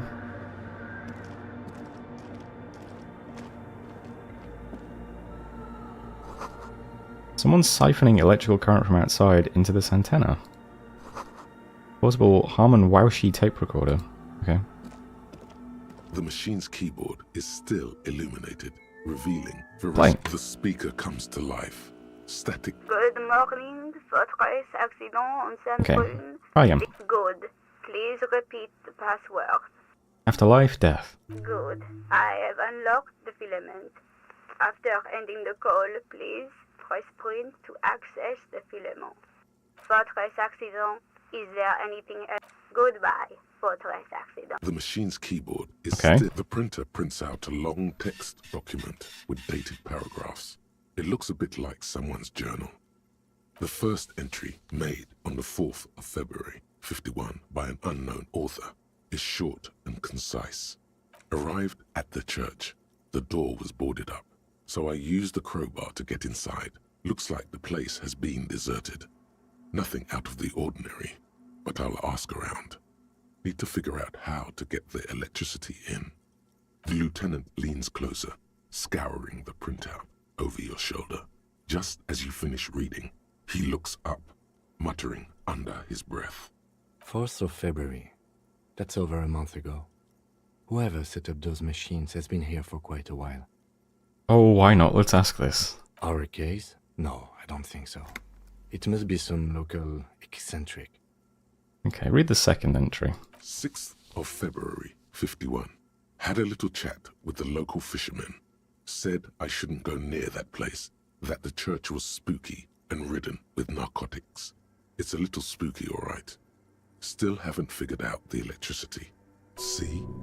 Even one of the spookers themselves says it's unnerving. Read the third entry. 7th of February, 51. Finally got the electricity in. Next on the agenda, a new antenna. I'm thinking ESCA series, something advanced. Why would you need an antenna? Why would anyone need any of this equipment here? He steps on a wire running on the ground, inspecting it with his boot. For setting up a radio computer. Right. Read the fourth entry. 8th of February, 51. Bought the antenna, had some problems setting it up. Called Simon for help. Heard the others are back to making art. Drinking somewhere out of town. Sulislav started a rock band again. Lexi has been seen asking money from strangers. But at least the artists have their act together. They're qualified labor. They can get work anywhere. Graphic design, ads. The programmers are doing fine too. I mean, they're programmers. The writers, though, they're fucked. I just have to find out what caused that data loss and be done with it. Still don't understand how it managed to wipe out the backup, when the backup wasn't even connected to the front. I know. Everyone thinks it's impossible. They say I must be lying. I'm here to set it right. Data loss? Seems like something to do with radio computers. Unfortunately, I don't know enough about them to understand what the author is saying. Something about the backup data getting destroyed, and how everyone thought it was the author's fault. Let's just keep reading. Artists, programmers, Lexi, who are all these people? I think these people worked in the radio computer games business. The one we saw in the Doom commercial area. They must be our former co-workers. Yeah, the curse got them. Read the fifth entry. 12th of February, 51. Brought some food from the grocery store. Apparently, there's a strike going on in the harbor. Definitely not happy to see the Martinez people again. Everything's now set up in the church. Going to start working tomorrow, 8 a.m. The strike. We are nearing the date of the murder. Oh, interesting. Wonder if she saw anything or heard anything or logged anything about it. Keep reading. I'm interested now. I want to know what's that radio anomaly that sent this person here in the first place. Read the sixth entry. 25th of February, 51. I've been sending data up to Lintel for a while now, trying to recreate the data loss, but nothing. Didn't even feel like logging in, the disappointment. But I did discover a curious audio-spatial anomaly at the back of the church. I've named it the Swallow. It swallows sound. Need to get some mics. Is she talking about? Lieutenant looks to his right towards the silence. Read the seventh entry. 28th of February, 51. Yes, the first recordings confirm that the Swallow is real and I'm not just losing my mind. It's a pillar of silence with a diameter of approximately 3 meters. Seems like the higher I go, the less I record. This might be a coincidence, or it could be connected to the data loss that led me here. This is cool. The pillar of silence. She is talking about the silence. Is she suggesting it's more than just an architectural quirk? But what could it be? Look at the water basins behind you. The lieutenant doesn't answer. He follows your gaze, studying the basins. The water shines in them. No ripples. Read the eighth entry. March 51. Some kind of young disco men have appeared next to the church. I've been trying to record the silence to find the epicenter, but now it turns out I've also been capturing the future of dance music, one neo-disco song over and over again.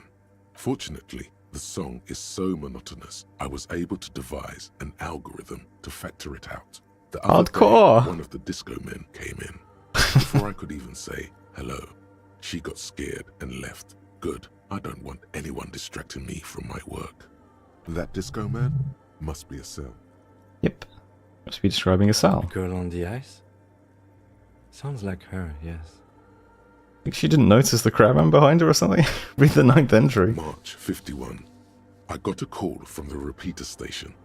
Someone has tried to access the radio computer in our old office in Martinez. Can't do anything about it. The storekeeper still doesn't want to let me inside the building. Thinks I'm part of some kind of curse. How Martinez of her. That's me! I was the one who broke into that radio computer.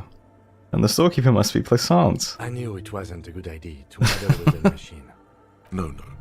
It was a great idea. You're learning things. This is how you learn things about machines.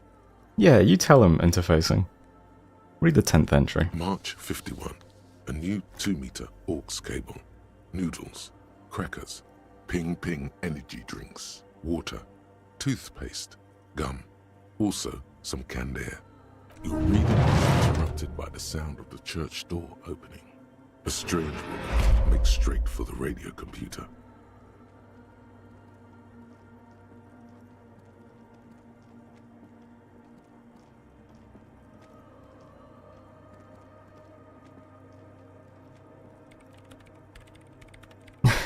Hello. Breaking into my radio computer, I see.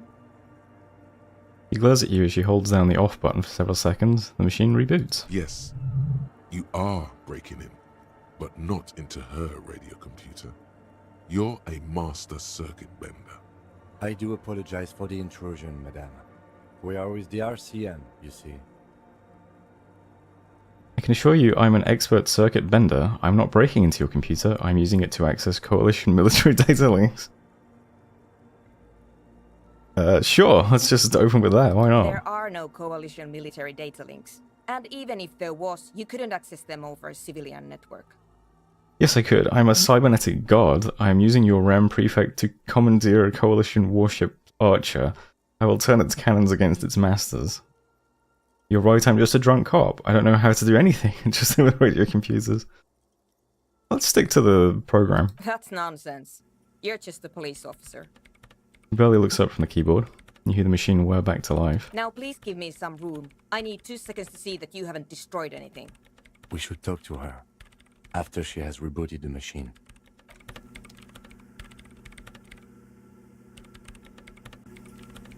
Is it rebooted yet? What is it? The woman is still hunched over the keyboard, gently illuminated by the purring machine. I didn't break anything, did I? No, you just printed out my personal log and wasted some paper. It does not look like a big loss then. Are you the lead programmer or we're all untethered by any chance? Yes. Or, no. Not anymore. That project is dead. She doesn't seem surprised to be recognized. Rather sad. Something passes over her face before she straightens her back. Sorry, but who are you? What are you doing here? I am Soona Luukkanen-Kilde, the former lead programmer of Fortress Accident and RSA radios. I have over 16 years of programming experience, and I'm proficient in both Vox and Orbis languages. If you're not here to hire me, I don't really know how I can help you. He turns back to the terminal. That still doesn't answer what she's doing in an abandoned church. Have you seen the Crab Man? Nope. But you know he's around. Yes. He's seen you. And? Okay, it's probably not a big deal then. No, you're right. I'm not. The voice trolls off as she bends over to tinker with the machine's printer. Why are there so many machines in this place? I brought them here. These are my machines. Please don't touch anything. Why do you need an antenna? Point to it. I use the AR-1 as my RAM prefect's processing unit. She's so you. RAM Prefect, that's your radio computer, right? Mm-hmm. And that antenna is its processing unit? Yes. You really don't know anything about radio computers, do you? He has stopped working now. No, I'm a master circuit bender, I know everything. Then you'll certainly know that all radio computers perform operations on air. So in order to gain more processing power, you need to invest in a good antenna. Wait, what's on air? On the front. The unified front of radio waves. Licensed and controlled by Lintel in the East Insulindic region. It's all around us. That's what on air means. And the AR1, is it a good antenna? I guess it is. So far I've been quite satisfied with it. Martinez is an unstable region with bad coverage and the operation has been surprisingly stable. But it's not the cheapest one on the market. so I wouldn't recommend it for your regular red tape operations. Fraser 1000 is a foolproof line for civilians. Anyway, you should do some research before you decide to buy anything. Ask around, compare the prices.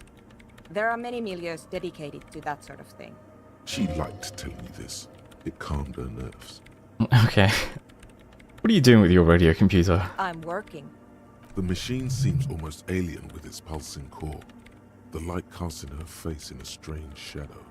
Working on what? Could you just shh for a moment? Or get to the point. I really need to focus on something. It's not just rudeness. It really is hard to concentrate on whatever she needs to do. And you're not helping. Isn't your REM Prefect radio computer made exclusively for the government use? So you do know something about computers. You're right. Prefect is used mostly by the government peeps. And you work for the government? No, I don't. So why'd you have it?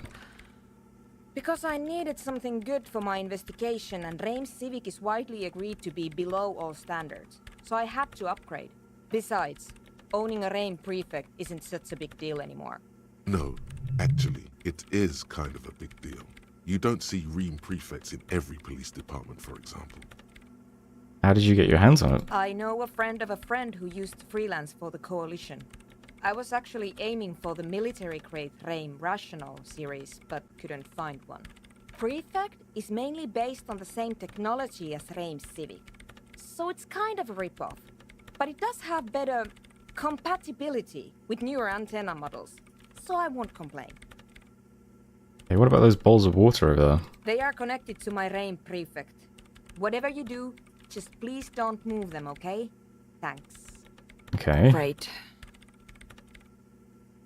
Not learning a great deal here. What are you doing in an abandoned church? You really like those questions, don't you? There's a hint of amusement in her tired eyes. I'm a police officer, it's my job to ask questions. You're occupying a public space, I need to know what you're doing here. There have been complaints from your neighbours. I guess that's true. I'm a police officer, it's my job to ask questions. I'm conducting scientific research here. You can't throw me out. She says, ready to stand her ground. What research? I'm looking for the location of a 2mm hole in the world. What do you mean I'm learning so much about radio computers? Yeah. She's looking for a disruption in the radio waves.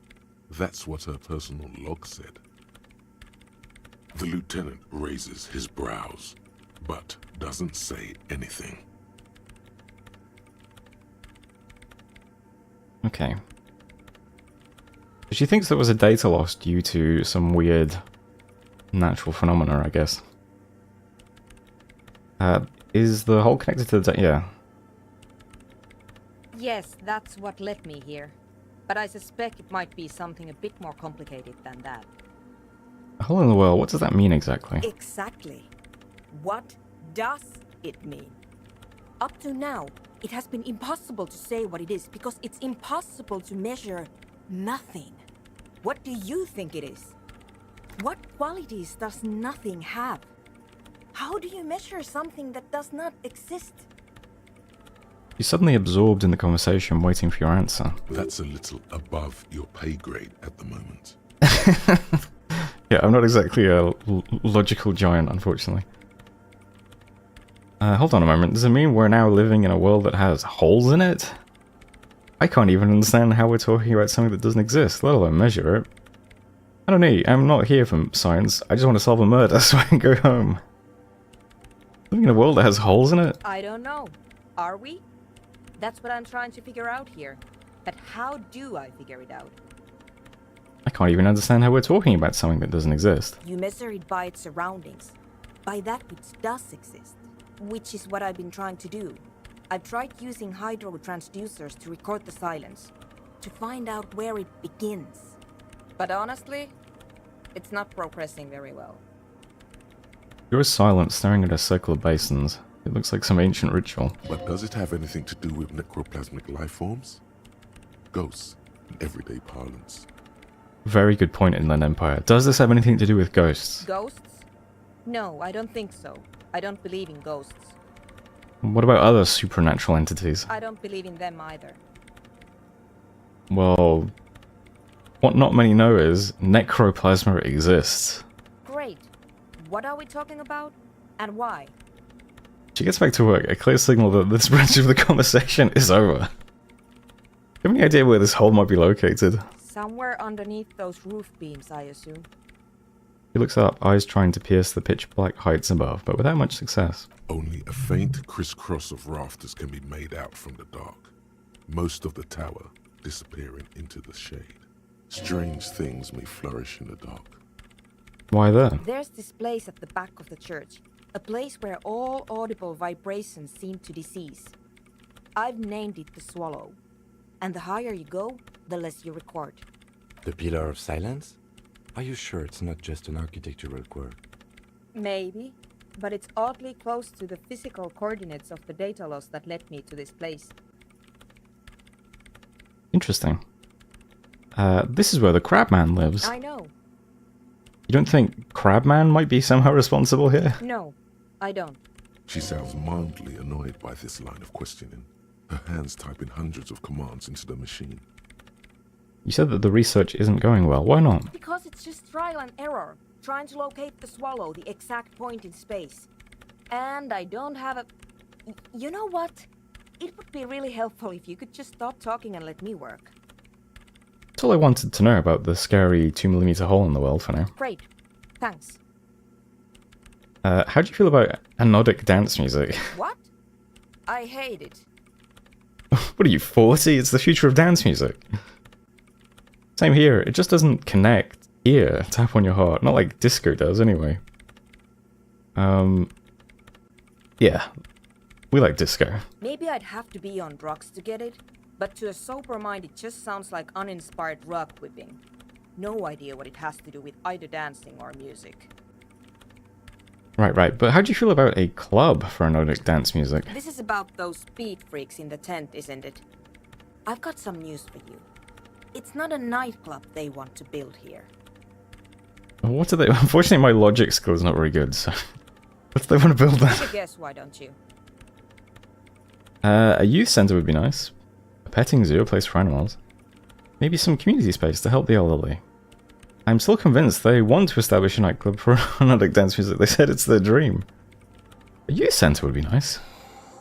I can't believe they got you so easily. Go have another talk with those up-and-coming entrepreneurs, will you? Thanks. Good luck. I'm not coming in there. Alright.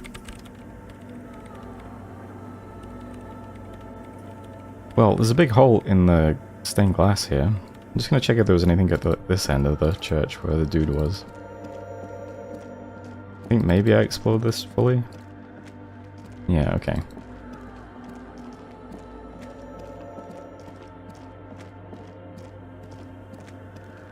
In white, silver, and apricot faience, the young mother of humanism stands above you.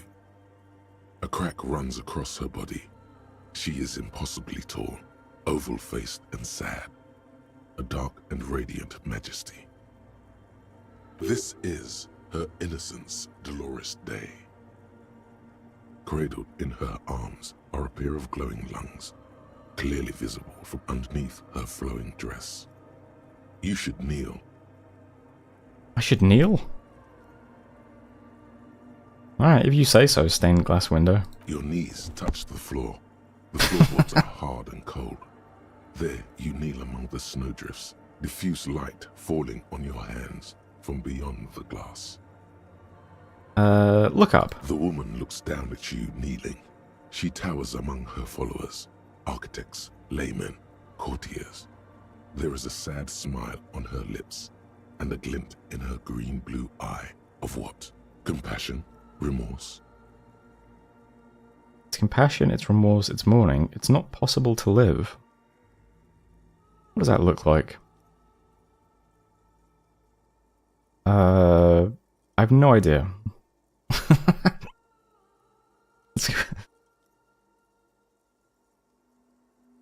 Sure, I'll go with compassion. As that soft word passes through your mind, the lieutenant draws an X-shaped cross from shoulder to shoulder. Do the same as you get up. Your fingertips touch your chest 4 times. Then you rise from your knees. into the apricot-colored light of the window. Above you, the woman still smiles her distant smile, sundered by the crack in the glass.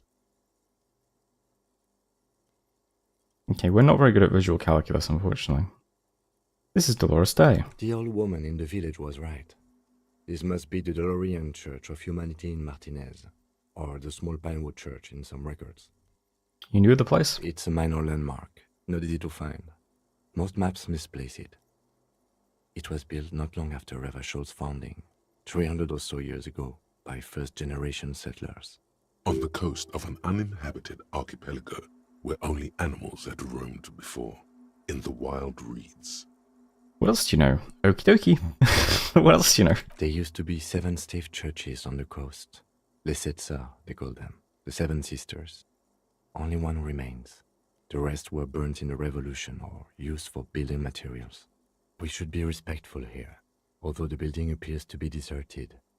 I do not believe we'll find anything connected to the lynching here. Something else, perhaps? A pang of guilt. The lieutenant is leaving something out. Do you know why it was abandoned? I have a theory, yes. There was a police raid a while back. I heard the place was shot to pieces. The old woman in the village was being tactful with us when she didn't mention it. She has more respect for the RCM than many around here. Who conducted this raid? Well, your station was involved, I hear. Although I can't be sure. You're not sure? 3 precincts were involved in the raid, and people say Precinct 41 was one of them. I look around. I guess I could have been here. I'm sorry, I'm not saying you were. It was a clandestine operation. I don't know anything about it, why it was conducted or who participated. I try not to pry into extra-district matters. If I was here, I should find out what I was doing. Good luck. You will not get information on a confidential operation from your station secretary just by calling. If you really don't remember, it might be better to keep this one forgotten. It happened a while ago. It's unimportant to our business in Martinez now.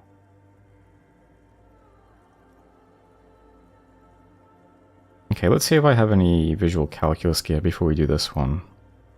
Pretty sure I'm wearing my encyclopedia gear though, so... Despite the damage you've done Nice. to yourself, the title appears lodged in your hippocampus. This is Her Innocence, Dolores Day. The innocence of humanism, internationalism, and the welfare state. Perhaps the most famous human being ever to have lived. No amount of Commodore Red can wipe her sad smile from your brain thing. It has survived the deluge and haunts you still, and will haunt you forever, as it haunts all men. Wait, what exactly is an innocence? I've heard of the system. The highest category of historic individual, an embodiment of the world spirit. A ruler? More, an innocence is elected to office by the founding party, a precedent that has taken place a mere 6 times in the entirety of history. The legal system of the Real Belt is built to accommodate an authentic rule should it coincide with our time. An innocence is infallible. The decisions made by one are not decisions. They are inevitabilities. What would have happened anyway? Only accelerated, packed into decades instead of centuries. An innocence is a continuous, compressed event, a sacred human being. It is an honor and a glory to live when one is in office. Is one in office now? No, we are alone. Okay, when did she rule? 300 years ago, in the wake of the discovery of this Isola, the Insulindian, by explorers from the continent of Muindi. She is, among other things, the innocence of inter-isolary travel and the connected world. What else do I know about her? Many things. You know she was a woman of the court, the wife of an influential Marchese, and eventually the principal advisor to Irene La Navigateur, Queen of Suresnes, modern-day Sir La Clé.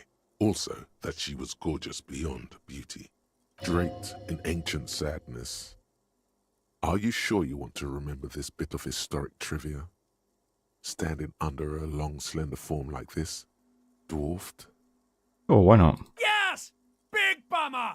boring history. Gotta keep it light, man. Keep it moving. Get fucked up instead. Where's this coming from? The past. It's a silo of sadness, fermenting. You should keep away. Fuck this pain, Bratan. It's unhealthy.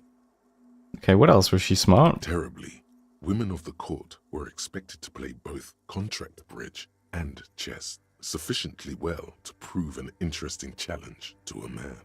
A simple grasp in matters of philosophy, theology, and science was encouraged. She was, by all means, a kept woman. She made the most of her position in the antediluvian court, a court visited by the most prominent thinkers and artists of the day. In secret, she was becoming the era's preeminent philosopher of the state. A scalpel, a piercing gaze. She was an almost preternaturally magnetic and intelligent individual. To her contemporaries, she appeared out of time, a messenger from the future of the species. We all fell in love with her, head over heels. Even before she was declared an innocence, her influence was tremendous.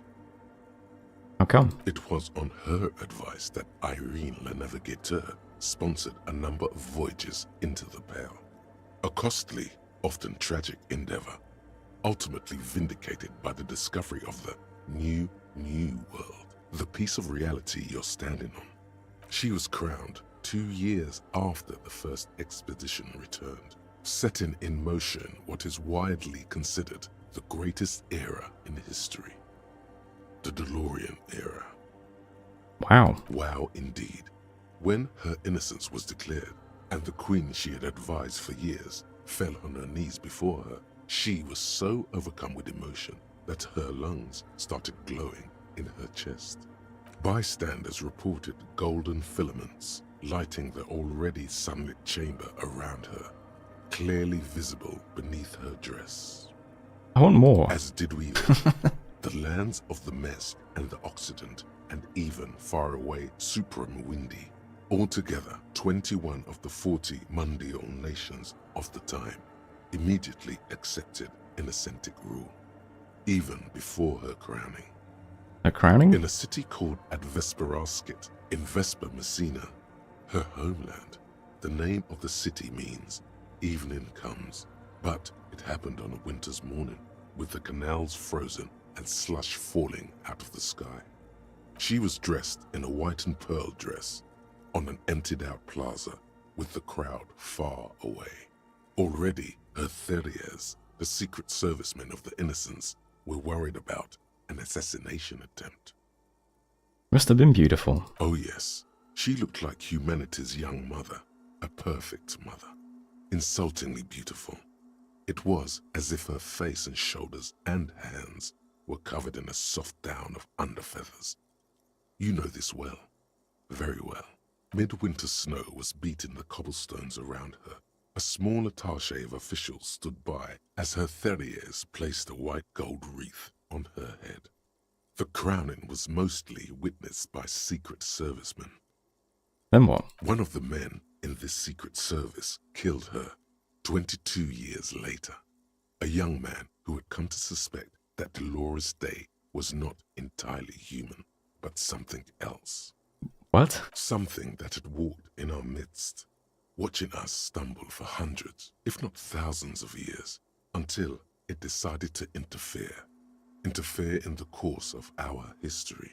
We were supposed to come up with this ourselves. The man was reported to have screamed at the Innocents. Dolores Day was shot in the chest with a fowling piece 8 times. The man, thought to be insane, said he once touched her and her body had been unnaturally warm, like a furnace, and that sometimes, while on duty, he observed her forgetting to breathe for over 10 minutes. This inhuman quality was witnessed by many others as well, glowing lungs and all. It is commonly attributed to mass hysteria and religious psychology. What an interesting history. Was there something terrifying about her? Terrifying is a term too emotionally charged for your semantic memory, or what remains of it. But terrifying, it's a simple word. She was bad for humanity, and you shouldn't have started thinking about her. No, was there something bad about her? I want to know. You already do. Although she is often considered to be the greatest human being to ever live, there was something ominous about Dolores Day. Constantly surrounded by her terriers, she was the most socially secluded and least self-aware of all the innocences. Some modern thinkers would consider her a war criminal for the campaigns she waged against the Mesk state. And then there were the resettlement programs.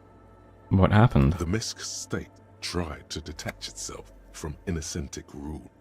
Parts of the world were experiencing whiplash from accelerating into secularism. Her mandatory education programs and mass resettlement of upstream Marguerite were problematic as well.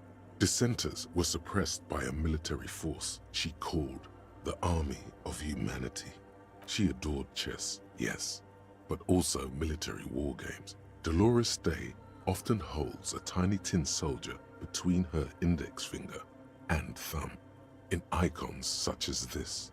She was also blonde, the blondest woman you have ever seen, with green eyes the color of the Pacific, mare interregnum.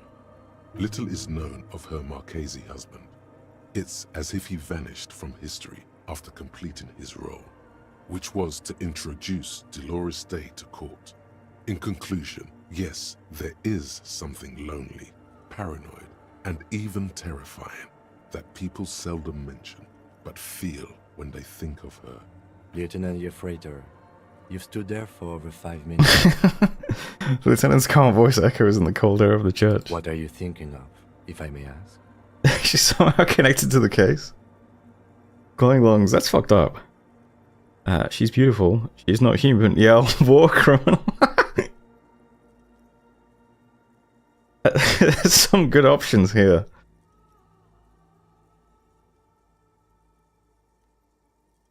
What do you think, guys? Part of me would like to just say she's somehow connected to the case. Yelling war criminal at her might be kind of funny, though.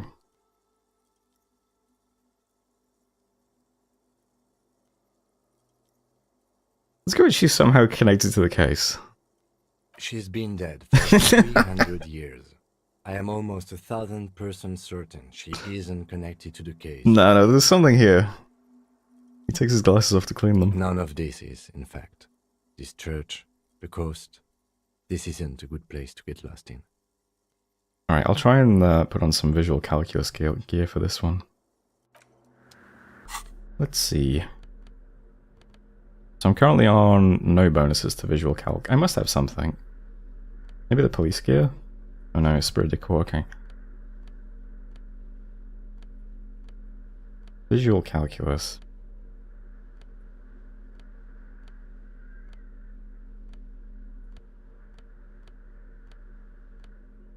If I have something, I don't know. Alright, some glasses.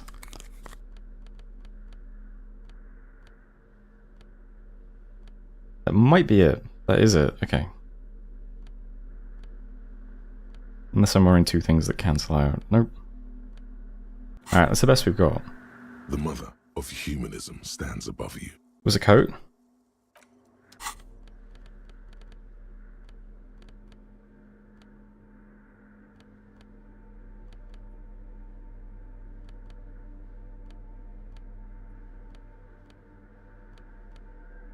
Black one near the middle.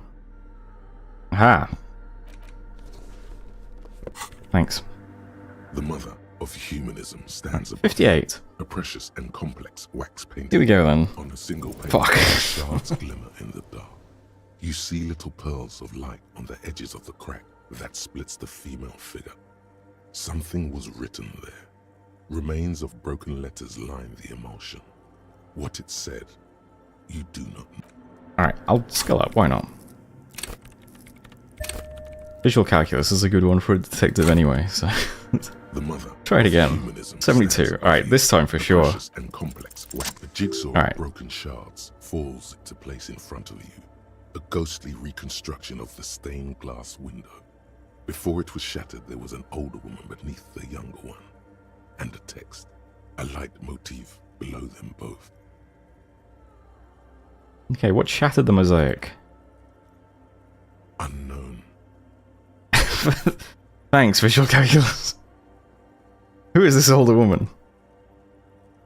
The escutcheon on her throne says, Irene the Navigator.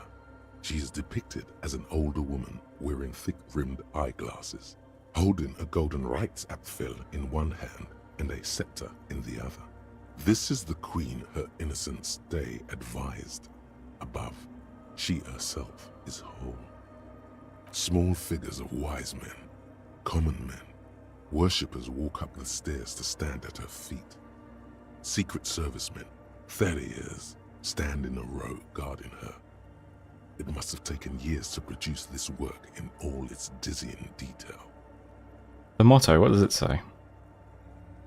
Below both women, in luminous black letters, Après la vie, mort. Après la mort, la vie de nouveau. And then, along the left side, Après le monde, la gré. Après le gré, le monde de nouveau. No idea what that means. Lieutenant, this used to say afterlife, death, after... Death, life again. After the world, the pale. After the pale, the world again. This exaltation is common in Dolorian sacralism. In the early years, it was even incorporated as the RCM slogan. No more, however. How come? It was deemed subservient to use a strongly moral intern-related motto. We already suspected of bootlicking. The sentence was also seen as too feminine. It was a macho thing. Okay, what is the RCM motto now? Justice, union, prudence, and force. Okay. Cool, not very feminine. I like the other one better. I like this. Puts the fear of God back in the... Let's not do that one. Not very feminine. I like the other one better. So do I. Alright. The mother of humanism. Okay. Let's see if I can question the guys in the tent anymore now then.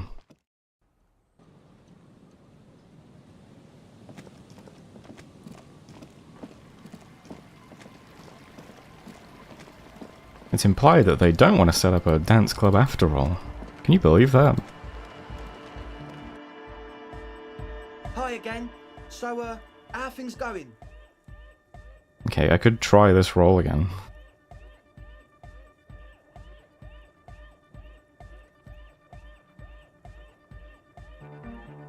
I know Noid has his signs, but what's the deal with Egghead, though? He's a quiet man, mostly communicates through music, and by being a master of ceremonies. What's a Master of Ceremonies? You know, a host, a declaimer of slogans. He's a performer, gets the people going. Yeah, I'll put the logic stuff on when I try it. I'm just gonna do the dialogue first in case it produces any more bonuses. Interesting, sire. A bit like you, then. An MC for short. How do you communicate with him? Well, he's just kind of here. I don't really know how to communicate with him. Do you ever really talk to him? Yeah, sometimes. When I stumble and find my way into his centre, you have to hear a lot of hardcore to the mega first though. The man smiles mysteriously, choosing to let the beat speak for itself. I get it. He's a puzzle. About the church, I checked it out. And? What happened? I talked to the crab man. Oh man! Who is he? What did you think? Seemed okay, to be honest, very spiritual. He gave me this odd lecture on alcoholism before rambling on and on about the mother's love.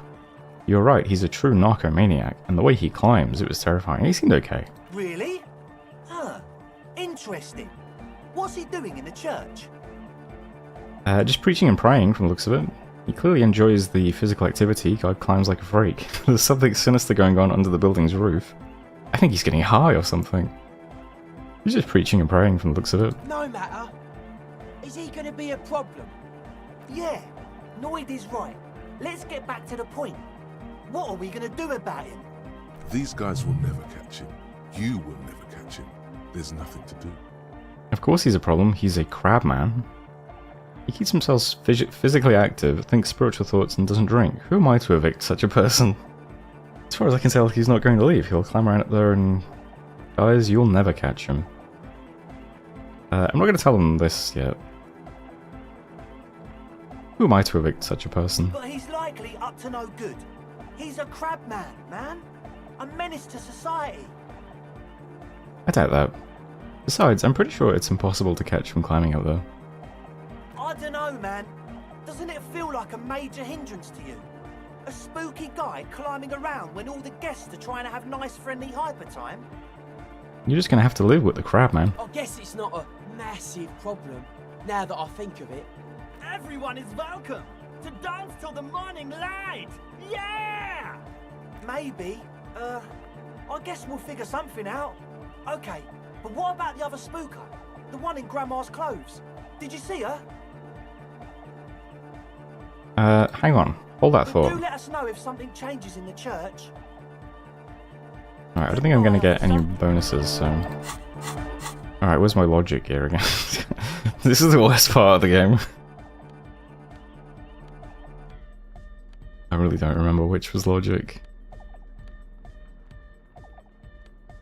Okay, the glasses. Jacket.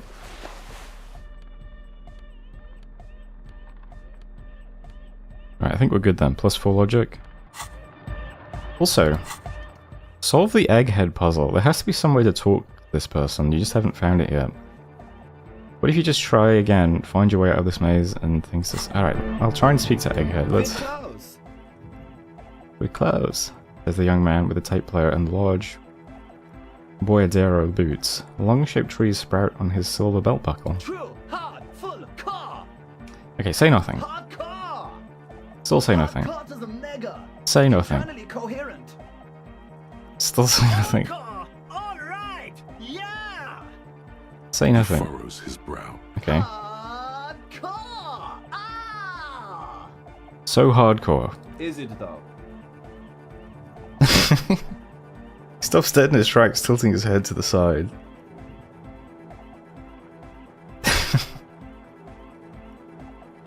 It is! What is it? I mean, really? He tilts his head to the other side like an owl.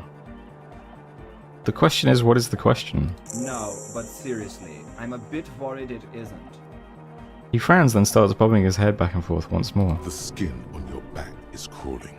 For a second, you can't even hear the music anymore. There is a hawthorn tree on Rue de Saint-Gislain, right next to the canal. Don't be alarmed. Everything is okay. He isn't actually worried. Everything is still super hardcore. What he probably means is, it could be even more so. Are you a thought reader? Let's open with that one. No nation, but transnation. No war, but class war. Does that mean you are a thought reader? Don't be a lunatic. Of course he isn't. Jermaine here just yells random things. Odds are, sooner or later one of them will come off as thought reading. Yeah! Revolution imperative! Unless you were thinking Revolution imperative right now. Anyway, I've had a similar thing happen with eggs yelling. I know what you mean. But I was thinking Revolution imperative. That's fucked up, man. Lying like that. And a cock too. So you're not a thought reader, you're a communist? He's not a communist. It's just something he likes to yell. He picked it up from a tape jockey at the Palaceum. She was a communist, though. Yeah! With the rebel yell! Why aren't you a communist? Communism is the truth. I could be a communist. If you want that, do you want me to be a communist? Please don't turn him into a communist. Oh yeah, turn him into a communist. Come on, it would be super. Be a communist, Egghead. The future needs your help. Don't be a communist. Wait, what am I saying? Of course be a communist. Don't be a communist. That path is too hardcore. I wonder if that would get him. Be a communist, Egghead. The future needs your help. He yells. You guess he is a communist now. Tell me something else, Egghead. Communism rules the nation! He looks at you with an almost impossibly wide, shining grin, looking to see if you approve. Right on, Comrade Luminary. Here comes the sun! You said you were worried. What do you think is wrong with the music? There's nothing wrong with it. I'm still in love with the hardcore. He turns pensive all of a sudden. Sometimes I just feel like anodic music is in its infancy, you know?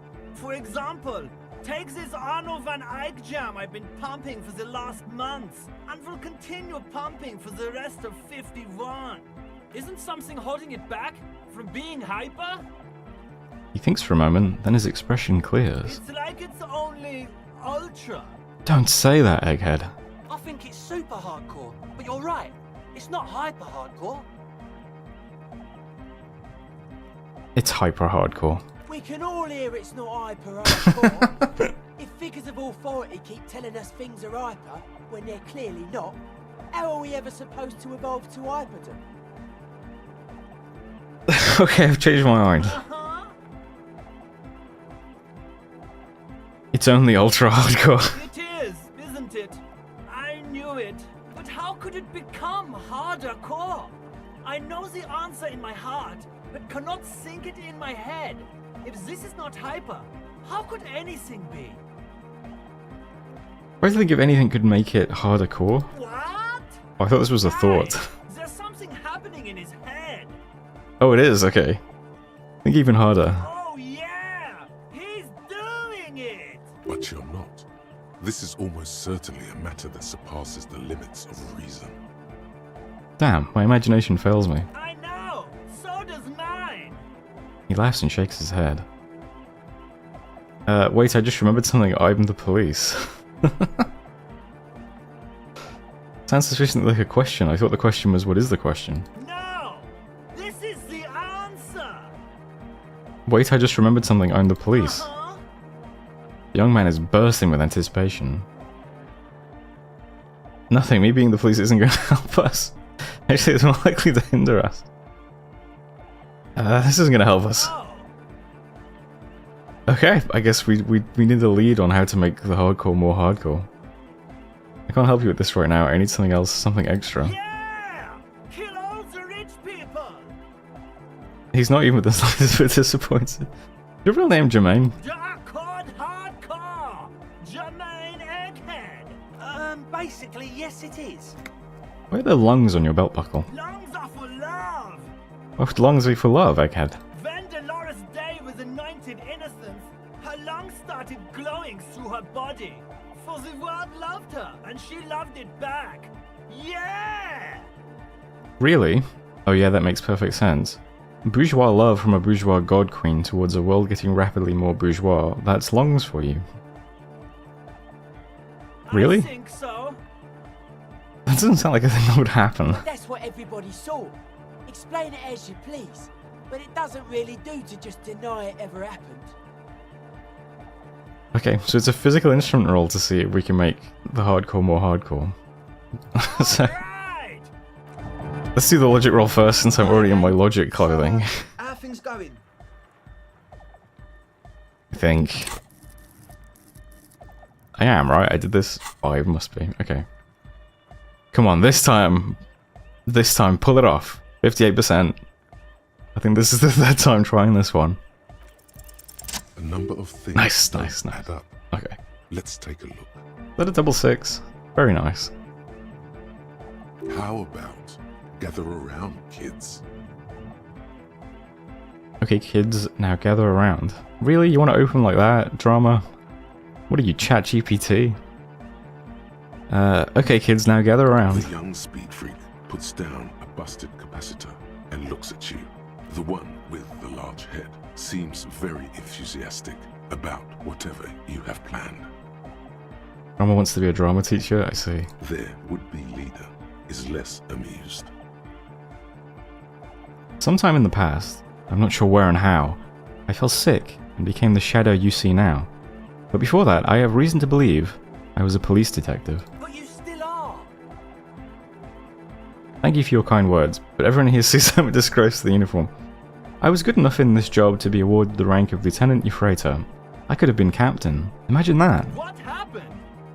Egghead looks serious suddenly. Disco happened. Life tore me a new asshole. I happened to myself. I don't know. That's true, I don't know. I don't remember. I don't know. He doesn't know what to say. Now, obviously, that might as well have happened 1,000 years ago, but there's still some detective left in me. The young speed freak is silent. He senses something is wrong. Sooner hinted that there's something else going on, that I'm being naive, or... This isn't the makings of a club. It's a tent full of laboratory equipment for manufacturing drugs. Now let's draw it out a little bit more. Sooner hinted that there's something else going on, that I'm being naive. Hey man, who knows what she's on about? I get it. She doesn't want us in the church. She's got something against us. Who doesn't like to dance? She doesn't like to dance. This isn't the makings of a club. It's a tent full of laboratory equipment for manufacturing drugs. I have no idea how you arrived at that conclusion, but it's wrong. Look, we even have speakers. Points at the speaker. One speaker. They have one speaker.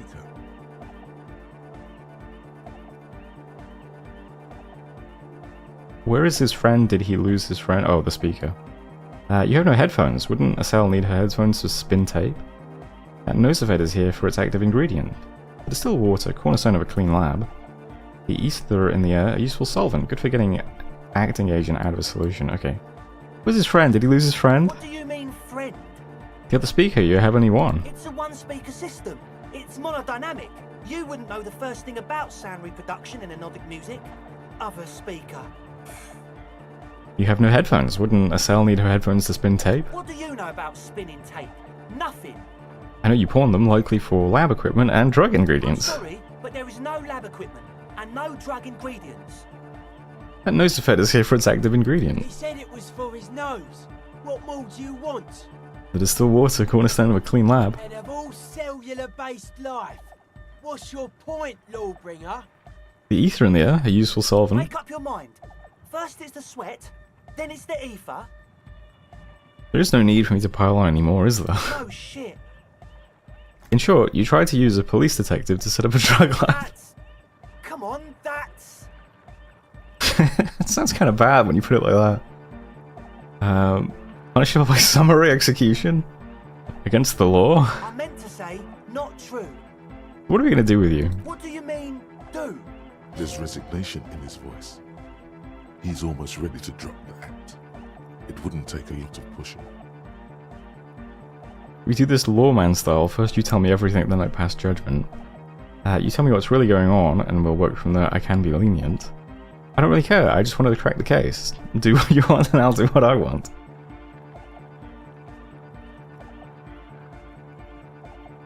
Wouldn't take a lot of pushing. Okay, we'll go with 2 then. What do you mean by lenient? Haven't you heard? I'm the dirtiest cop this side of the river. I'll make life hard for you using every connection I've got. Not calling back up and hauling you off all off to the pen for starters. Okay, man. Okay. He raises his hand. Things are just so hard for an entrepreneur in this city right now. It's not like we lied when we said we want to turn a church into the wickedest club in East Revershoal. Because we do! We totally do! We just need to turn it into a speed lab before. To get our foot in the door. And why did you need me? Spooky arseholes moved in while I was getting all this stuff together. A month ago, the place was empty, and now it's all spooked up. Not really spooky, are they? No, man. They're spooky, all right. It's just that they would also probably call the police if we started cooking speed in there. But the sign was way off, too. I couldn't feel the love at all. Sir, you promised you'd be lenient. This is it. Judgment time. Give me your cash, ask for a bribe first. Pack up and report to Precinct 41. Get lost, I don't want to see you again. Let's do this clean, no speed lab, just a club for anodic music. It wouldn't work without the lab. Do what you have to do to keep the... I kind of don't want them to set up the lab because I want the woman to be able to continue her experiments, because that's kind of interesting.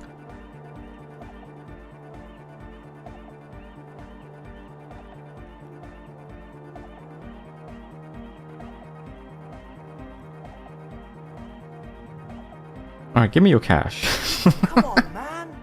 Really? The young man doesn't move. His earrings rattle from the tension. With his jaw clenched, he says, No fucking way. Yes, fucking way. The would-be leader points at his friend. His finger shakes in the air. Without a word, Hell our yes. speed freak pulls a red wallet out of the toolbox and hands it to you. The disdain is palpable. His eyes pierce you like lightning as he lets go of the wallet. Now give me the rest. Ask for another bribe.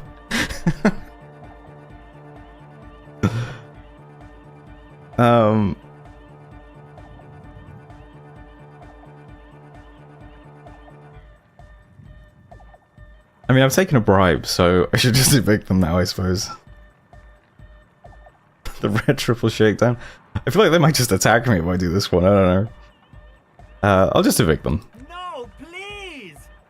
Egghead presses stop on the tape player. In the silence, you can hear the wind howl outside. There needs to be a club for Nordic music in there. Everyone hates each other. Everybody hates it here. It's all just drugs and we're slaves and I can't. We are running out of time. Without his smile, Egghead looks heartbroken and older than you thought he was.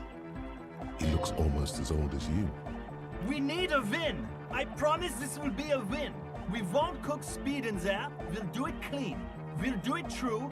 We'll do it sober and real and beautiful. This will be a victory for the light. Go for the club. I don't want to mess up, what's her name, Suna? I don't want to mess up her experiment, though. This will be nothing. You can hear the ice cracking underneath you. Outside on the pier, the last century development crumbles in the wind.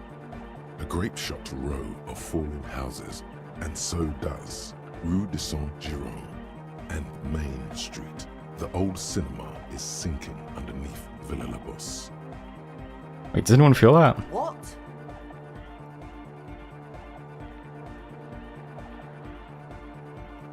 Don't turn a fellow communist out on the streets.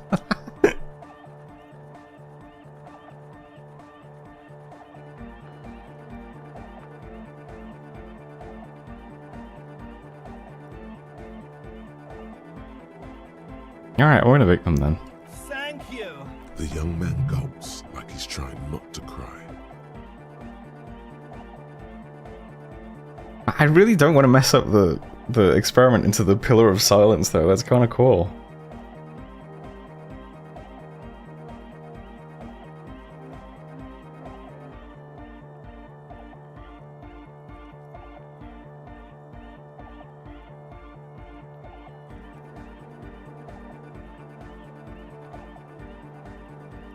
Alright, I guess I'll just talk to her and see what happens then after this.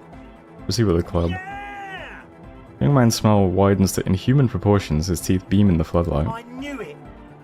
Would-be leader drops his spiked head between his knees. It's impossible now. Oh. No, Andre, it's harder now. This hard cop has come to show us how much the fish is, and the fish is always so much more. We all know there was never going to be a club for Nordic music with the Speed Lab. Now it has a fighting chance. What's that about a fish? There needs to be a club for Nordic music in there. Needs to. So we won't cook speed in there. We'll do it clean. We'll do it true. We'll do it sober and real and beautiful. Okay, let's call this incident crime prevention, but I have my eye on you. Okay, we'll try to do it without the drugs. We'll do a straight club up in there, spinning the maddest reels and nothing but, I swear to God. Okay, Egg? From here on, it'll be straight all the way. Alright. Bye, officer.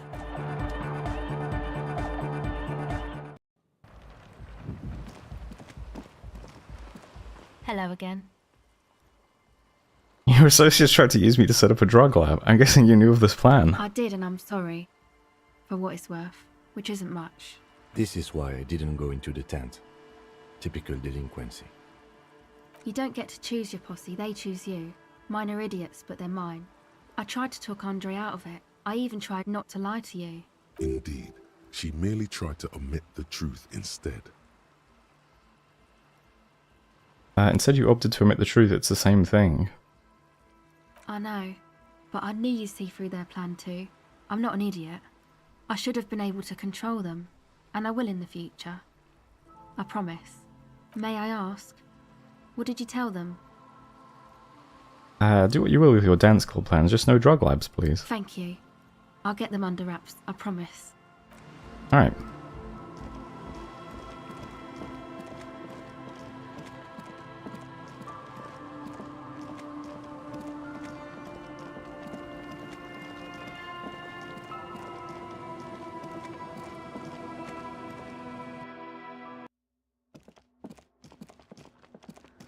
Let's see what she thinks of this. Hey, her Innocence Dolores Day liked little figurines, right? Liked holding little men between her fingers, remember? What? You have the Headless Falcon Rider figurine. You should give it to her. Win her back. What? Look around. Win who back? I can't win her back. She's a long dead historical figure. Don't be so pessimistic. Love doesn't die that easily. This isn't funny. You have a bad feeling about this one. I should, yes. This is a task of mine now. So very, very, very nifty. Nifty and mysterious. This is surely what the figurines are for.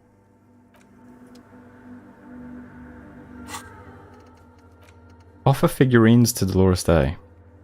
Dolores Day was fond of figurines. She deserves more. You should offer her any and all you have one day, if you meet her in person. What an odd task to give yourself, but here we are. Okay. The mother of humanism stands above you. A precious and Looks like I can't give this figurine to her. Because she's a stained glass window. That does seem to be a problem. Maybe you meant something else? Like what? Is the task still on? I don't know. What are we thinking of? Part of your mind has gone on to other things already. Only a strange little sadness remains. The mother of humanism towers above you. Okay. Yes, what is it?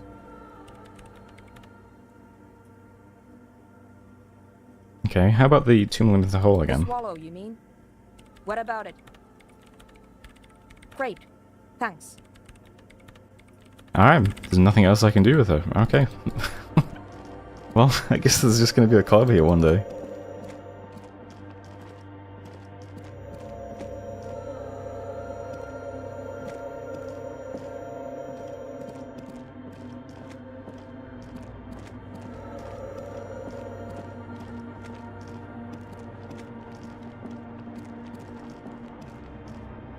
Okay. Let's get back to the important business of walking around then. At the moment, still just looking for a cryptozoologist.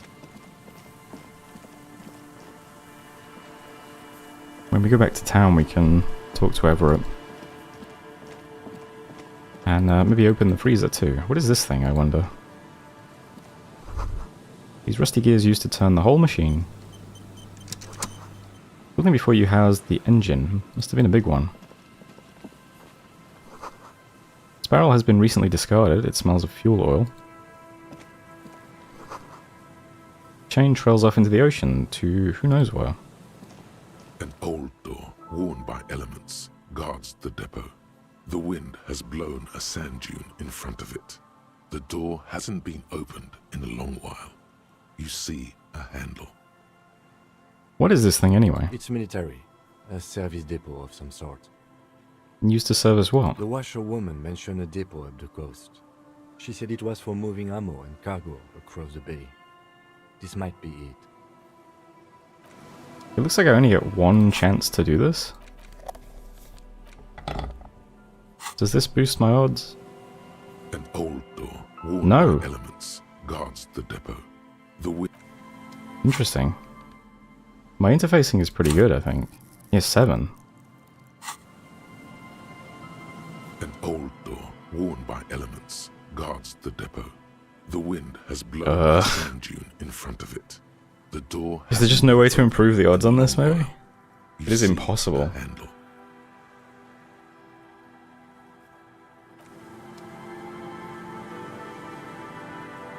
Maybe I'll come back to that in the future with, I don't know, some better tool.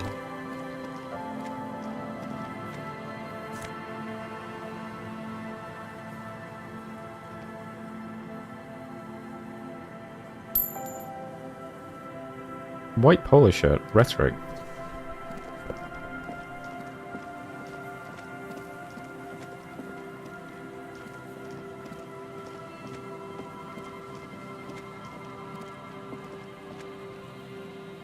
What's up, birds?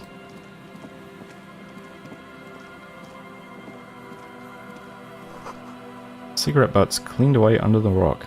Brand Tiomutiri.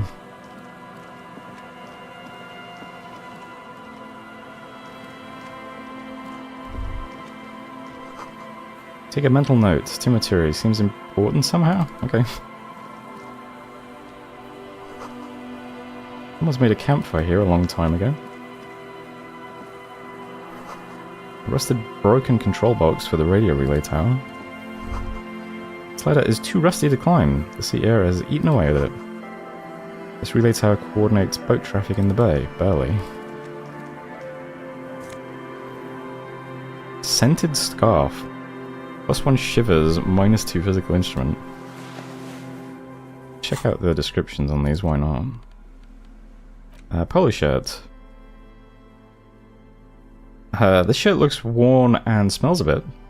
You can't help but wonder, who would leave it stuffed in a tur container? I always have to mentally remind myself how to pronounce that. What kind of man would even wear a polo shirt? Might be one of life's mysteries that will never be solved. This light springtime scarf smells like men's cologne mixed with cheap laundry detergent. Someone must have left it behind, probably from a date. Wear it if you want to delude yourself that spring has arrived. Okay. Tiny inlets there, off in the far distance, where the posts trail toward.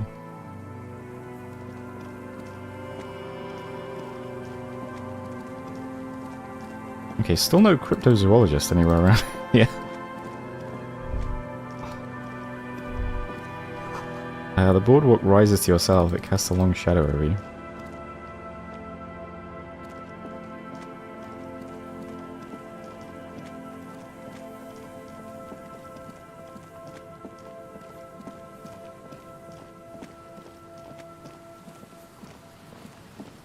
I don't remember what was up here. I think it might have just been some containers.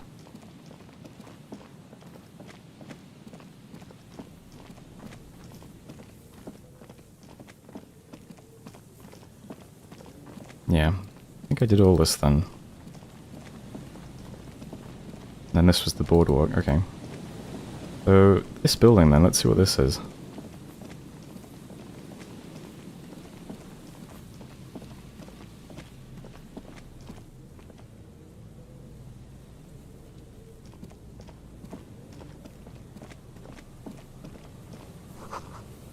Bars cover these long, dusty windows. Oh hey, people. And Mikhail noticed the windows, especially with how there are no windows on the south side. This was to deal with. A blonde man stands next to his son, pointing to the weather-worn ruins. He sees you approaching and smiles. You officers, come to investigate the historic subtext of West Martinez? I'm Tran Heilostam. You must be Kim Kituragi, right? I was just telling my son about this building. Not a lot of people realize the historic significance here. Very rich in hypertext. Nice to meet you. He knows Kim. Hold on, hypertext? Yes, hypertext. Young Carp and the collection of cultural hyperlinks. Okay. Wait, what was that about the windows before? Oh yes, so Mikhail. They had to deal with monitor glare, especially in the summer. They still had vector monitors back then. That was 49 years ago. So they didn't have windows on the south wall. You and Kim know each other? No, I can't say that we've met before, but I've heard of Kim, of course. Mikhail, say hi to the officers. He rests his hand on the boy's shoulder. The child stays hidden behind the hem of his father's coat, clutching to his worm-themed coloring book. Mikhail's a little tired today. We spent all night trying to run Orbis on his radio computer. Have you heard of it? It's a programming language used in Grad. Quite tricky, but he wanted to play this Grad-made adventure program. We've been getting really into Worms lately. The man speaks in the artificial cadence of a professor, or someone who's been on too many radio shows. But I assume you're not here for giant worms when there are so many real things to see. Just as I was telling Mikhail before, this is where the Coalition landed in 08. We could be standing on what is the most interesting landmark in Revachol West. This man is your half-brother. You feel it. But why? You look like someone who has money. Do you have money? What's so fascinating about an empty old building? But it's not just any empty old building. He raises his hand to his eyes, springtime sun warming his handsome face. All four of you turn to admire the mural before you. What not a lot of people know is, this used to be the R&D department of Felt Electrical. And Felt, which now sells ink cartridges mostly, was once a top dog in the turn-of-the-century cybernetics boom.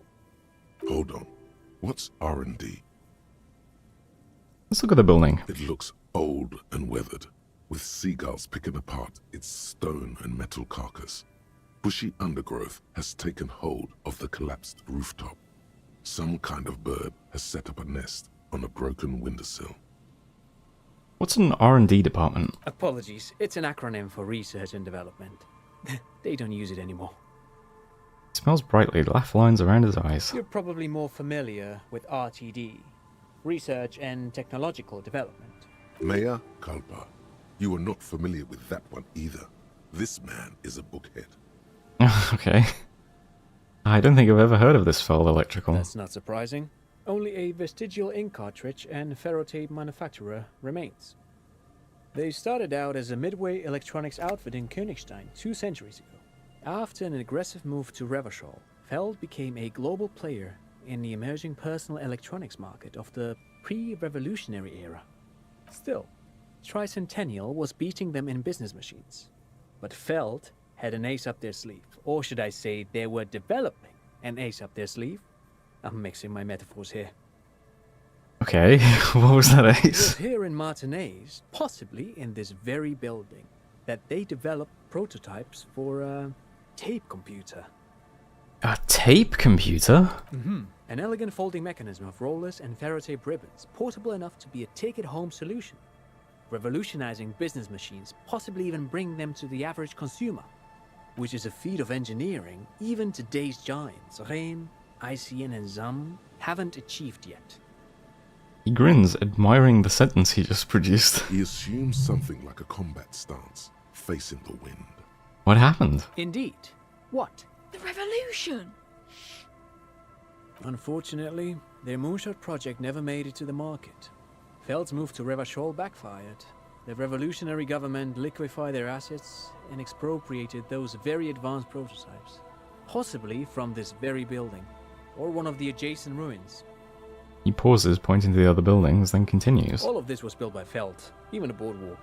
Wild Pines built Martinez proper as a resort for their middle management. Feld built this side of town for R&D. Okay.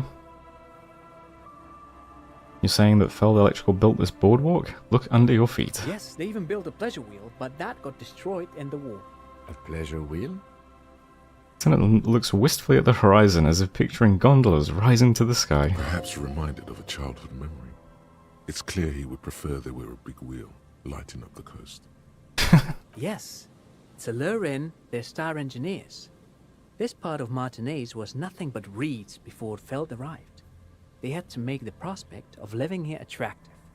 It was supposed to become a global center for innovation in cybernetics. But history had other plans. What happened to the engineers? Oh, I'm afraid it didn't end well for the boys. But this story is a bit too dark for little Mikhail here. Now, if you were to ask about tape computers... Sure. What did the revolutionaries do with those advanced tape computers? They used them for military communications, but also to write and send out press releases. The most notorious example being Le Décret de Mars. What was that? What's the Mars Decree? I mean the radio transmission sent out to news agencies and world governments by the newly created commune of Revachol on the 7th of March in the year 02. It's a beautiful piece of text, actually. A singer-songwriter I know, Charette, called it a love poem to Revachol on her political concept album Bon Baiser dans ce Lind. You should read it. Every local library in Revachol stocks a copy of the decree. I tried to get Mikhail to memorize it. Tried to. Someone was much too interested in worms to be paying any attention. The kid takes a peek at the green and silver worm on the cover of the book, already forgetting about this part of the discussion. Okay, how did the tape computers work? Actually, no one knows. No one even knows what a computer made entirely of tape would look like. But word has it, they were very elegant, exquisite, alien-looking turn-of-the-century hardware. He raises his finger, remembering something. 10 years ago, I did a little freelancing, I guess you could say. I was a special consultant for an exhibition at the Wompty Dumpty Dum Center in Vredefort. What? It raised the same questions, and we had lengthy discussions with Paul Ockerman, who was head curator at the time. This was before the twins Keith and Guy Juice joined the team, trying to... Wait, did he say Wompty Dumpty Dum Center? Thank you, reaction speed. He did it. He said Wompty Dumpty Dum Center, like it's the most natural thing in the world. What the hell is a Wompty Dumpty Dum Center? And who the hell are Keith and Guy Juiced? Okay. The Wompty Dumpty Dum Center, Paul Ackerman, Keith and Guy Juice. What are you talking about? The Wompty Dumpty Dum Center for Contemporary Art. The exhibition itself drew on Lagerman's notion of memory, and so there were some parallels. That's why the head curator, Paul Ockerman, chose to...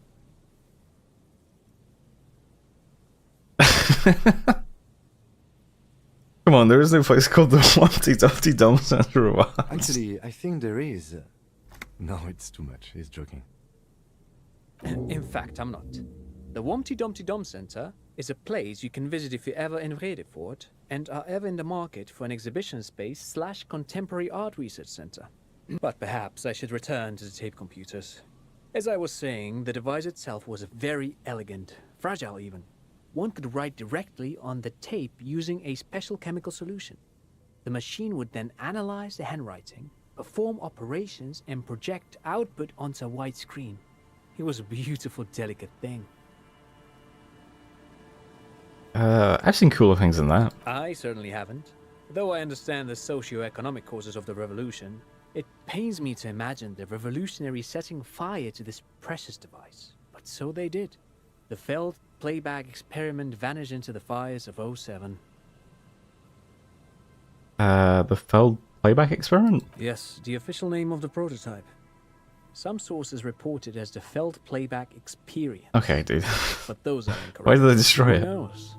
Maybe it was an accident, or maybe they didn't want the technology to end up in the wrong hands. Either way, they're all gone now. All 3 versions of the prototype. Nothing but debris and ashes remain inside that building.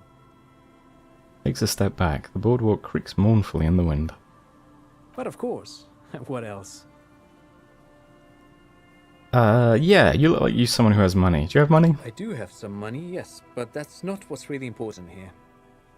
He brushes it off like it's nothing at all. Not a thing at all.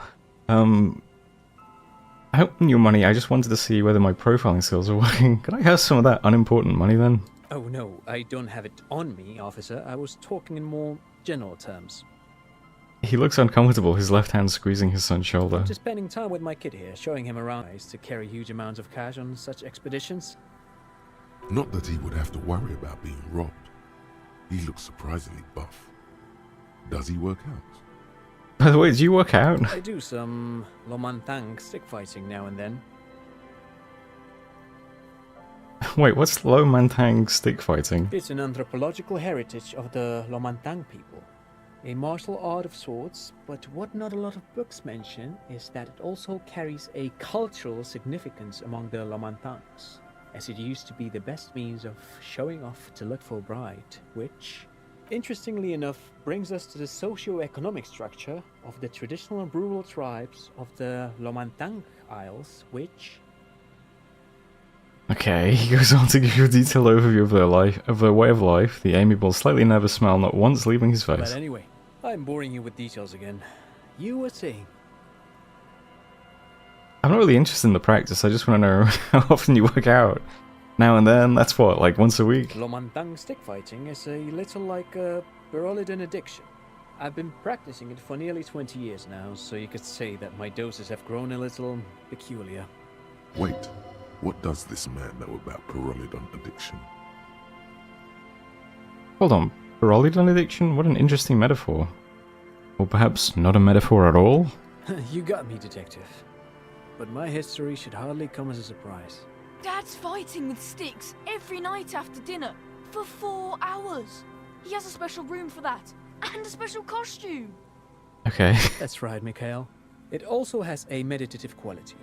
Helps to clear my head. But anyway. Alright then. No, thanks to you for having me and little Mikhail here to pick your brain. A very interesting conversation indeed. For one of us. Right. Back to the important business of picking up coins out of boxes. Another power box. It charges nothing now, it's empty. Aha! That looks like a cryptozoologist if I've ever seen one. The fence blocks the path, no way on from here. Oh. Big money, and some nosafed. You see, The strange smile on the portrait is so good. Towering above you. The signage has peeled off over the years, but you can still make out Feld Electrical R&D. A slogan used to intertwine with the loops a long time ago. Now, only a shadow of peeled letters remains. It says, tomorrow is just... Looks like tomorrow never came.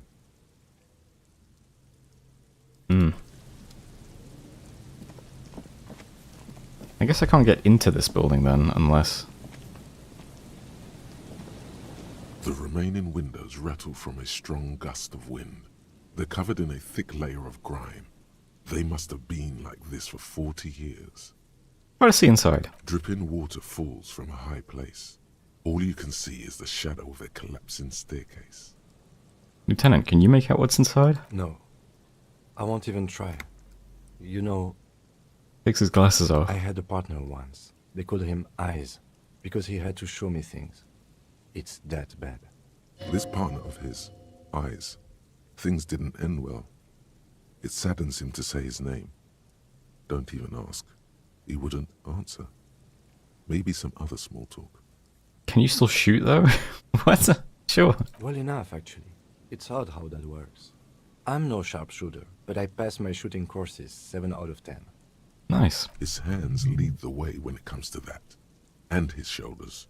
It's reflex. It does look like there's something I can interact with on the roof, but I'm not sure how I get to it.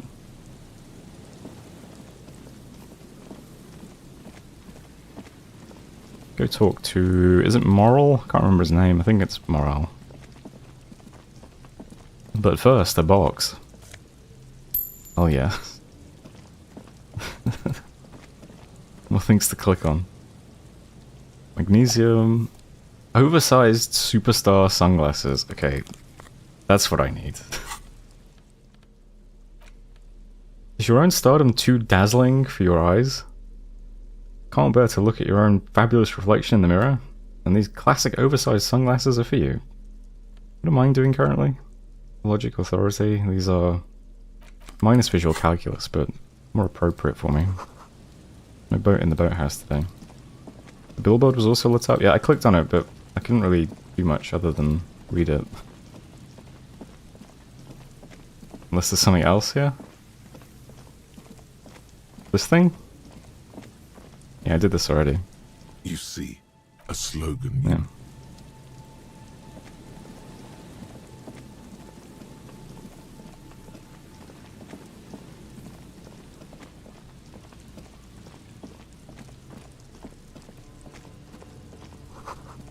Tiny cages, carefully constructed.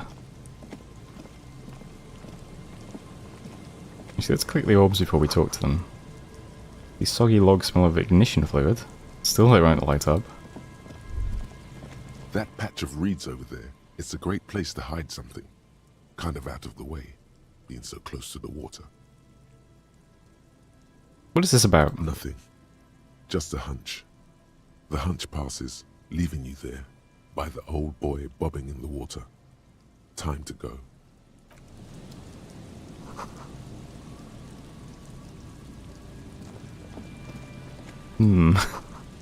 These heavy military blockades are riddled with bullet holes crumbling. It's almost impossible to get a fire going this near to the ocean.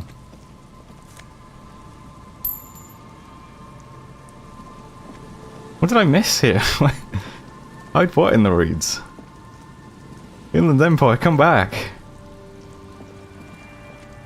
Right, let's talk to them now then. Here we go.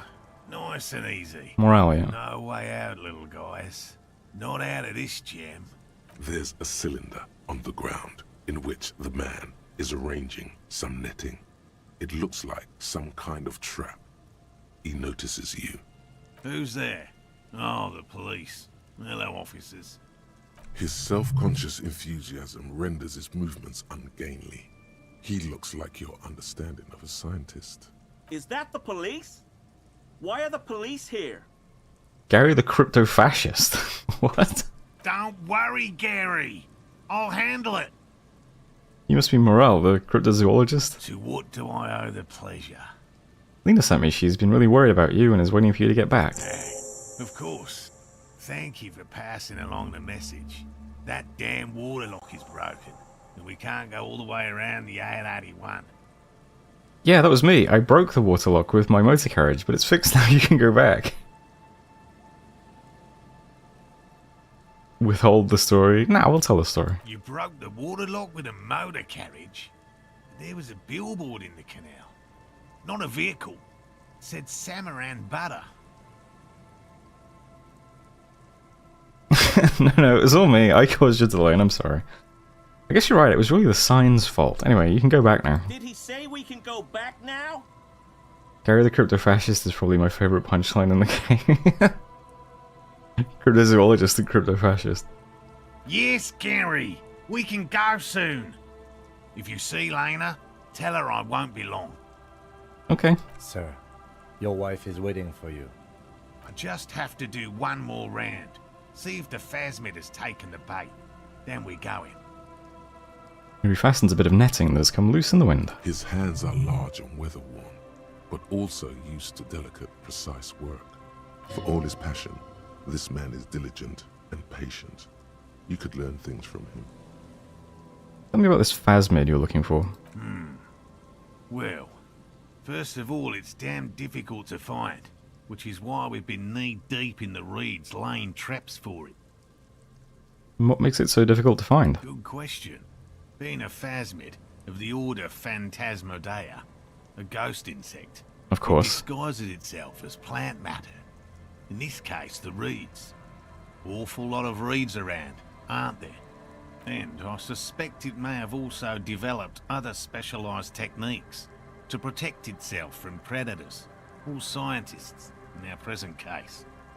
And what sort of specialised techniques? It's my hypothesis that it has evolved certain electrochemical defences that allow it to interfere with animal perception.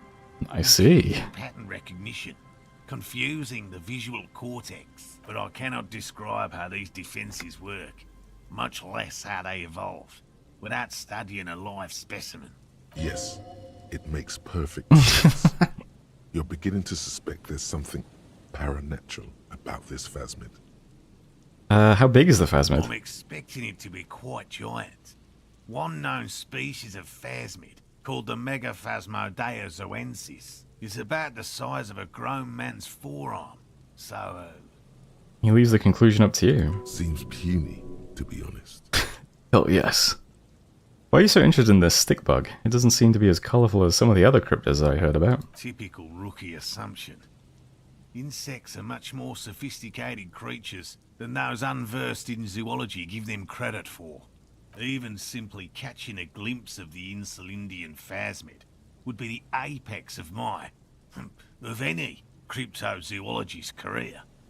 But to study it and its defences, find out how it stayed hidden so long. What have you discovered about it so far? Very little, I'm sorry to say. No one's ever captured a specimen, so all our information is based on first and third-hand accounts. No one's ever found one? Not yet. That's what makes it a cryptid. Just out of curiosity, if there's no proof of its existence, how do you know it's real? I know it's real. The cryptozoologist says, brusquely enough that even he seems taken aback by it. By which I mean, I've heard enough first-hand accounts to believe quite firmly that the Insulindian phasmid is more than mere superstition. Okay, Lena said there has been a sighting of it. Yes, the most recent sighting was by a couple of teenagers along the coast here. That's what brought us to Martinez specifically. It's the first credible sighting in several decades. Admittedly, it's an unusual location for this species, but with all the sewage runoff upstream, it probably doesn't matter much anymore. Maybe it died out. I have to resist the thought. Such an extraordinary creature is doubtlessly highly resilient. After all, it's generally thought to be capable of parthenogenesis. Media failure. Parthenogenesis? Yes. The females don't need males to reproduce. Makes it easier for a species to survive in adverse conditions.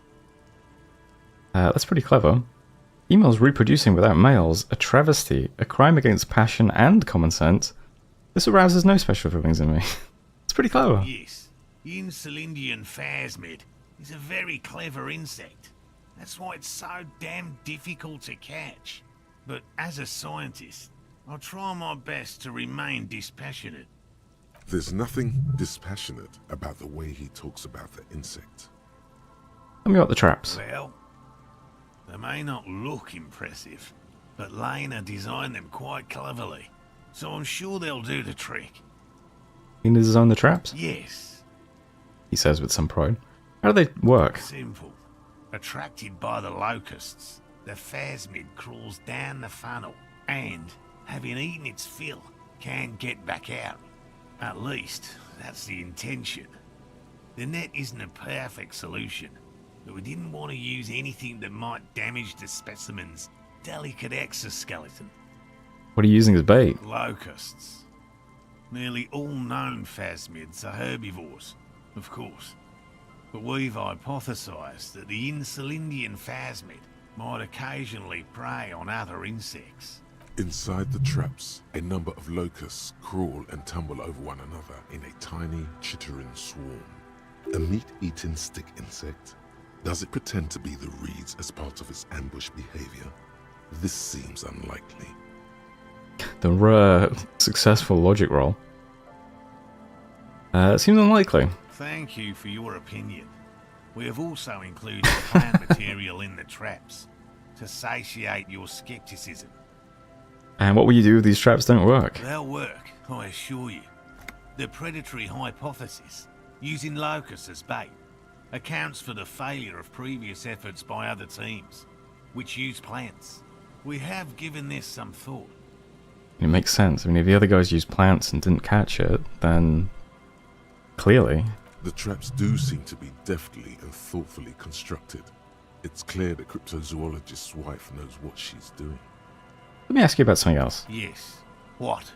Lena seems pretty eager for you to return. And I'm eager to return to her, I assure you. Okay. My wife understands that just as well as anyone. Look south where Lena would be. Come on, Morel. We've been soaking out here for days. It's time to go back. And leave the traps? Absolutely not. I won't let Lena down. Come on, she wants us back. I'm soaked up to my nuts over here. We'll both catch reed crabs if we don't dry out soon. Won't let Lena down? Sounds like the cryptozoologist's wife shares a special connection to the phasmid somehow. I didn't know the phasmid was so important to Lena. Of course it's important to her. She's seen it. A verified sighting, on record. One of only 4 this century, and it's hers.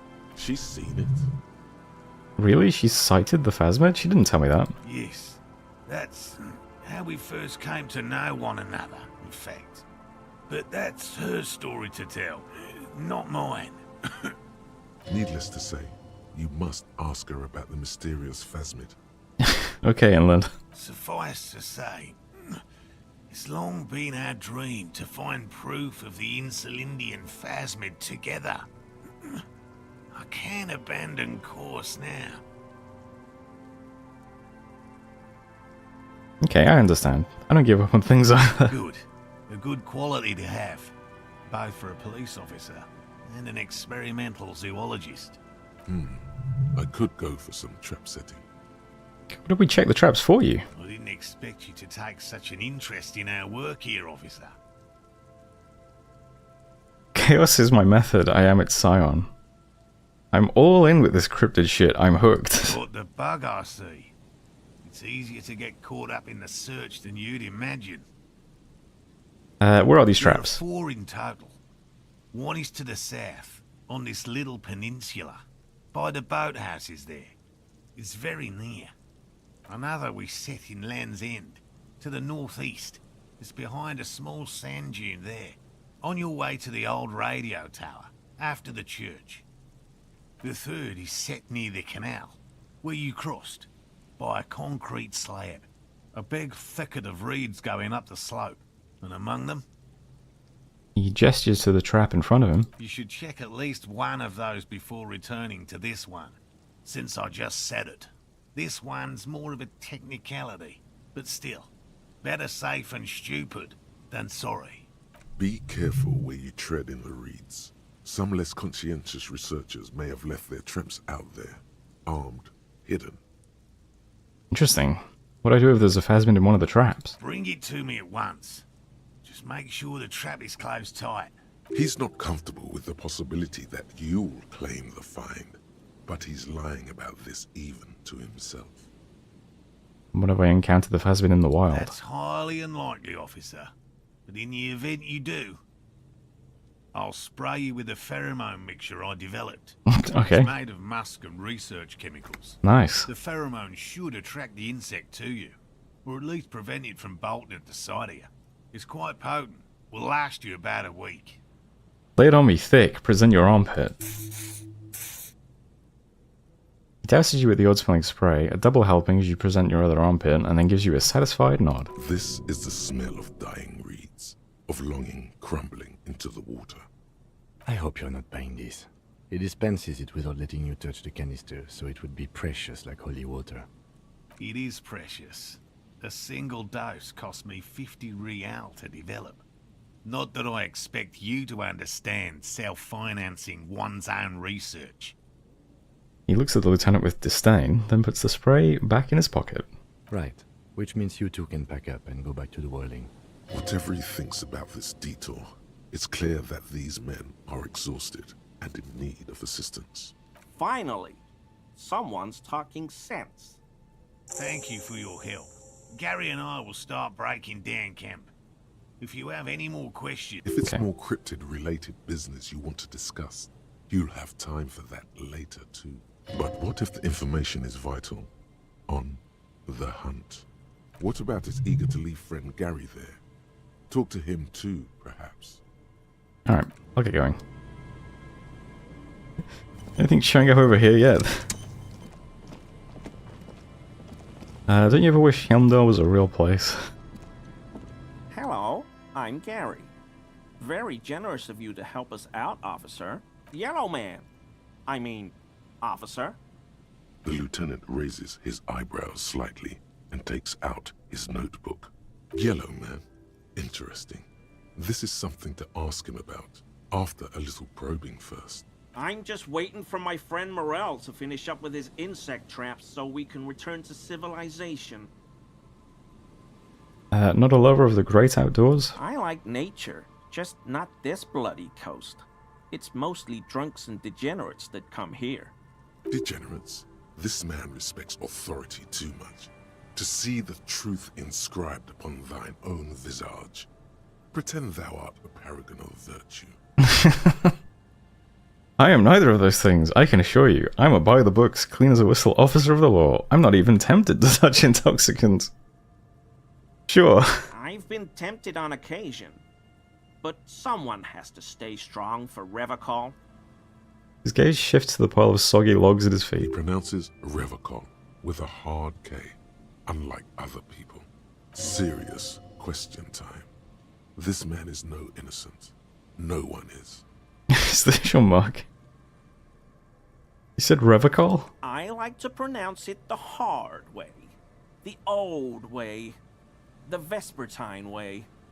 He nods solemnly. He winks at you, trying to relay some hidden message, inviting you to mispronounce it too, perhaps. It's odd. It's a secret rite. A very fringe nationalist handshake, probably. Do you know anything about the man hanged behind the whirling in rags? Oh, so that's what the RCM in Martinez is about. Great. Great to hear someone's finally taking care of that. So you do know something about it? No. Nothing. He was some kind of mercenary. But everyone here knows that. I'm just glad to hear you're looking into it. That's all. He's not feeling very comfy in his clothes, is he? Strange. He didn't kill him or anything, but there's something going on here. Well, I know it isn't his mug, so I don't really see any value in this. Are you a cryptozoologist too? No. I help Morel with research sometimes, and I've learned some things along the way. But I don't usually go in for picnics like this on my own. There probably is a follow-up to this, but you can't think of any. Doesn't matter. Waste of time anyway. Gotta keep moving. You were surprised to see my colleague, Lieutenant Kitsuragi. Not many Sealites here, or anywhere, other than Sail. I meant no offense, truly. Do you have a problem with Sailites? No problem at all. Okay.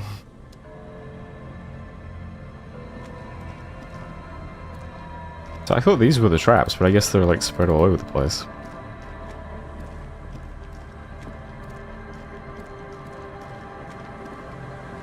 Can't go any further back there.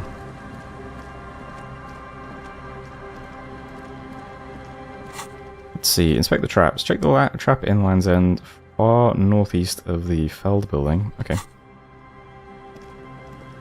I'll give it a shot.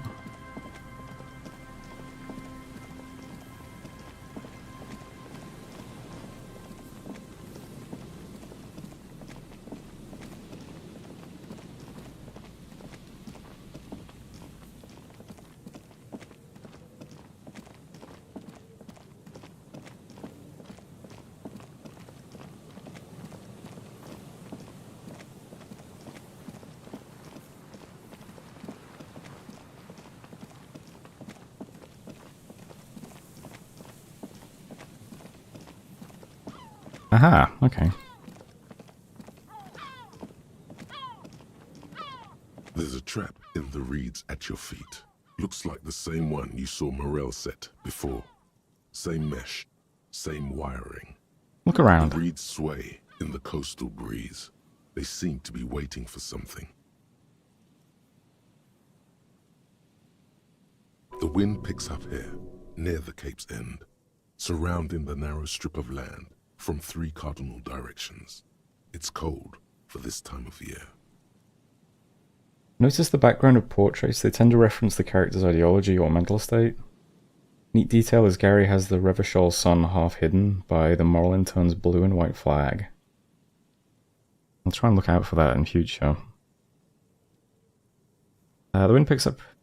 Yeah, reach for the trap. Locusts are crawling around in the trap, confused but uneaten. You see no carnivorous reed phasmid gorging on them. Big surprise. Anyway, 1 down, 3 to go. Kim's portrait has a halo because he has the patience of a saint. I see.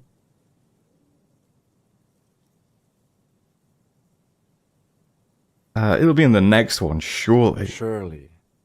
Anyway, the air is nice and fresh here. Okay.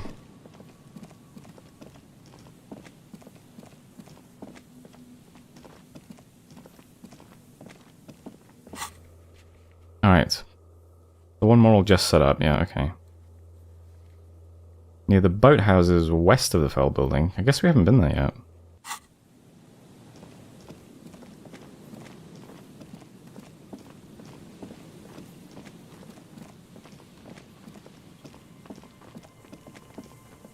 I'm pretty sure my Inland Empire spotted one of the Phasmids earlier.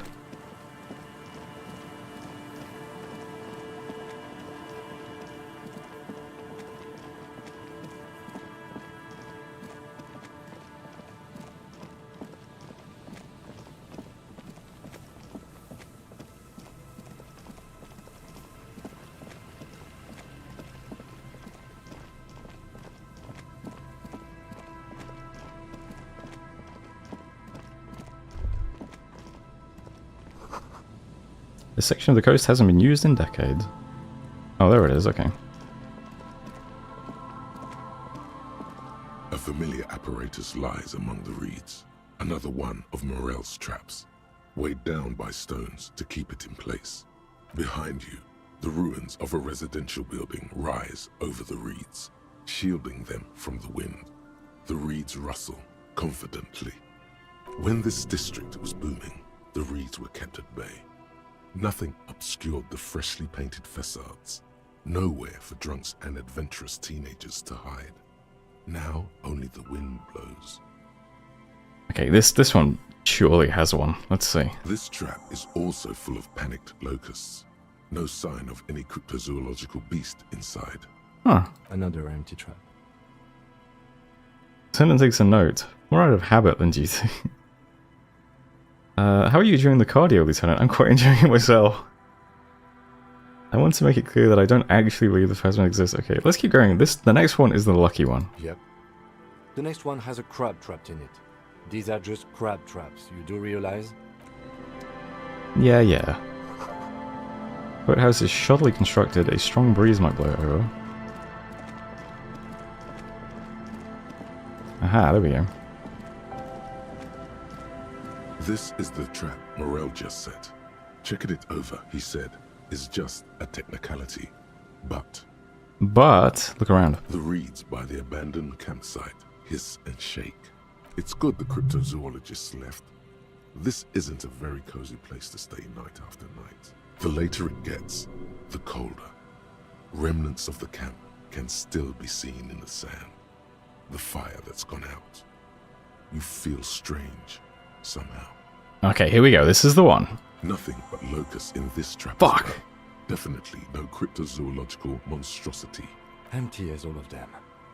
One more of these and we're done.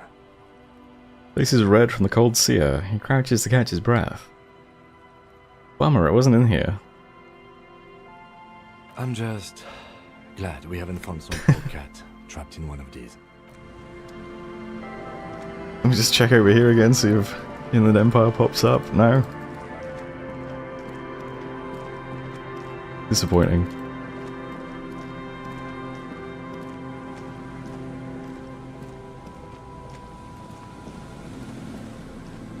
Okay. Let's see if I can go in this building here.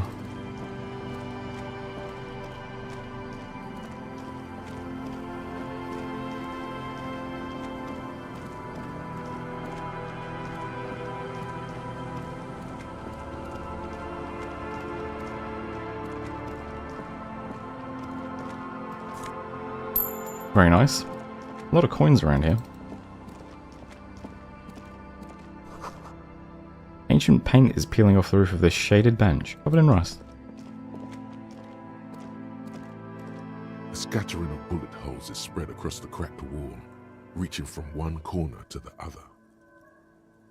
Look, Kim, even more bullet holes. Something's definitely gone down here. Correct.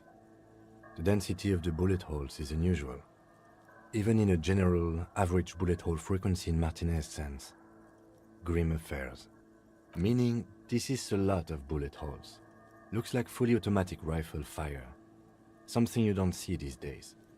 Why not? The manufacturing and sale of automatic rifles was curtailed after the revolution. The destructive power of such tools proved to be too much. We do need to retain some humanity in this world. Okay, time to put on my visual calculus gear, unfortunately. What am I on? -1. Okay. I think it was this thing? Yeah. And was that it? These as well. Alright, +2. A scattering of bullet holes is spread 58. Looking good. Reaching from one, a row of Nice. shades stand Double facing sixes. the wall. There are many of them. A dozen at least. Their heads lowered and eyes blindfolded. It's quiet. No sound. No movement. 10 meters away, other shades are lined up in an orderly manner. Automatic rifles primed. A gust of wind blows by.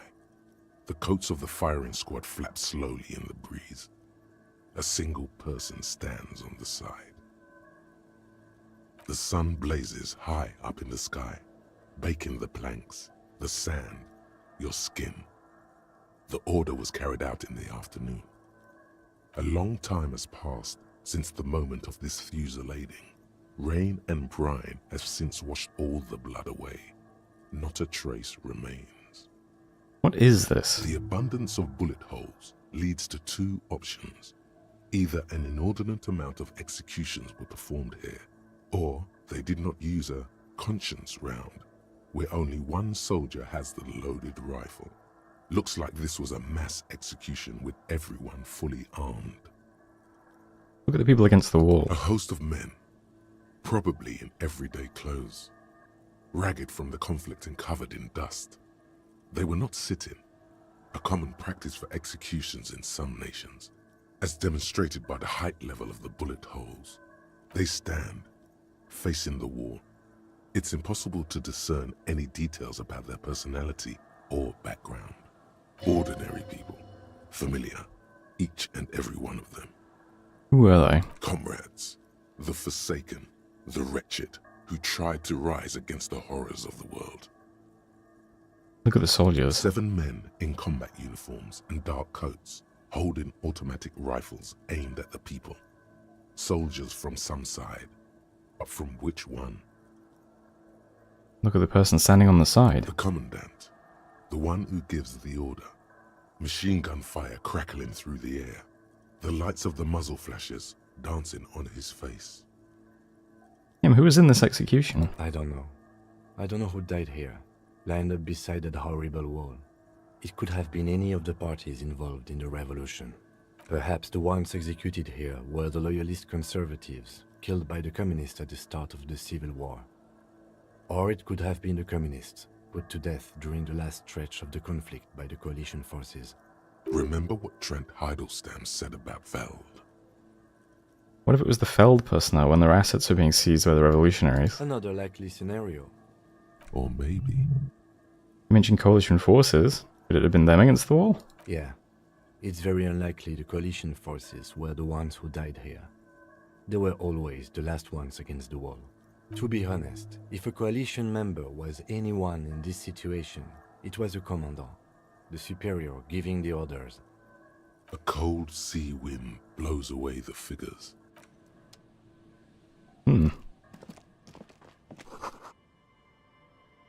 Sign says entree interdite.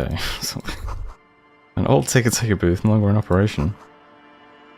People paid money to park here? No one would pay now.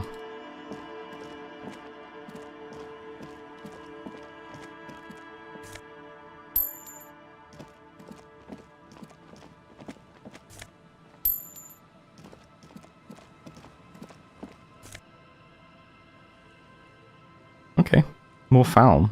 Gives me logic even. Have I got a full set of Falm gear now, or...? The small wireframing inside this futuristic looking Falm Pipo hat gives it the aerodynamic shape of a swoop skier's helmet, but none of its protective qualities. Covers the wearer's ears and eyebrows to bring down the drag coefficient. Oh, this is logic too. Okay. Very trendy.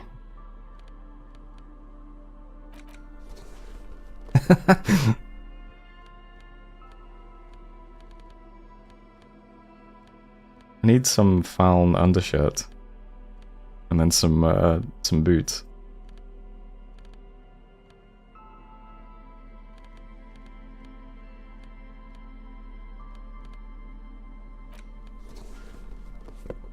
That's an interesting look. Door is not only barred shut, it is inaccessible.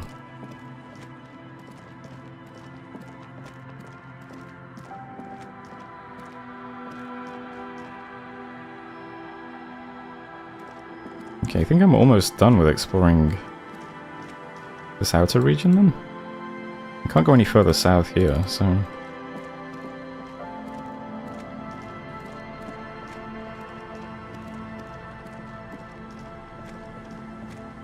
Let's run back to the canal then to find the last trap.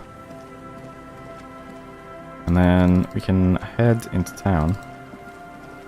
Probably open the freezer. Water runs from the west. The source is upstream. A broken pipe?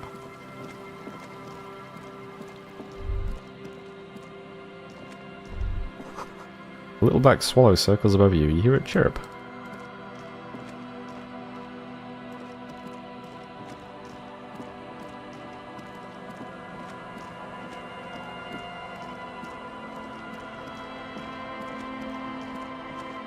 I could offer Idiot Doomspiral his jacket back, but I kind of want to keep it now, so... I don't know. I'll walk this way.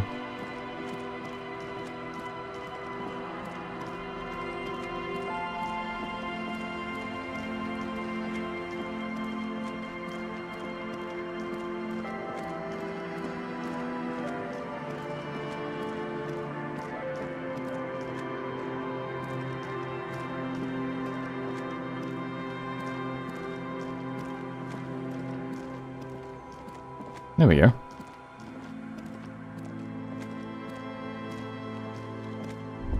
It takes you a moment, but finally you spot the last of Morel's traps. This one's partially obscured by the reeds. The reeds bend forlornly toward the sand. You see slabs of concrete north. In the east, the city center hums to you. The constant, distant song, louder on this part of the coast, nearer somehow. And there's that cold again. Always the cold. Reach for the trap. The trap feels light and silent as you pick it up. Something is different here. It be? Look closer. No locust. Oh. No phasmid either. But still. Damn. Immediately yell, it's empty. Look closer still. Well, the bait worked on something. This doesn't mean it was a reed monster. Unless you see one in there. I just see an empty trap. The netting is a little untidy, messier than the others. Like someone or something picked up the trap and shook it before dropping it back down on the ground. I do get the feeling that someone or something may have messed with the trap. What if it was the phasmid? What if it ate them and got out? Probably wasn't, but Morel still needs to know. I do get the feeling that... Let's go with this one, actually. What if it was the phasmid? What if it ate them and got out? Right. Anyway, that's for the cryptozoologists to figure out now. We're not cryptozoologists. We're cops. Hey, speak for yourself, man. Ahead, decades-old concrete defenses. Children play on them now.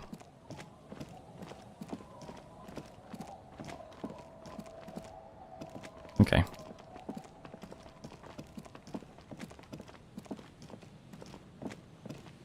I think I've been up here before.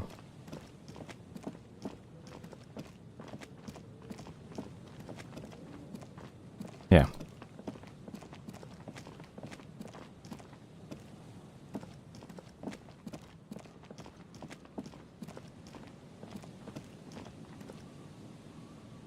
Can't go in there. Okay. Let's go see if I can open that freezer now. I guess I can use this data cube again now that I know the password. This is the pawn shop, right?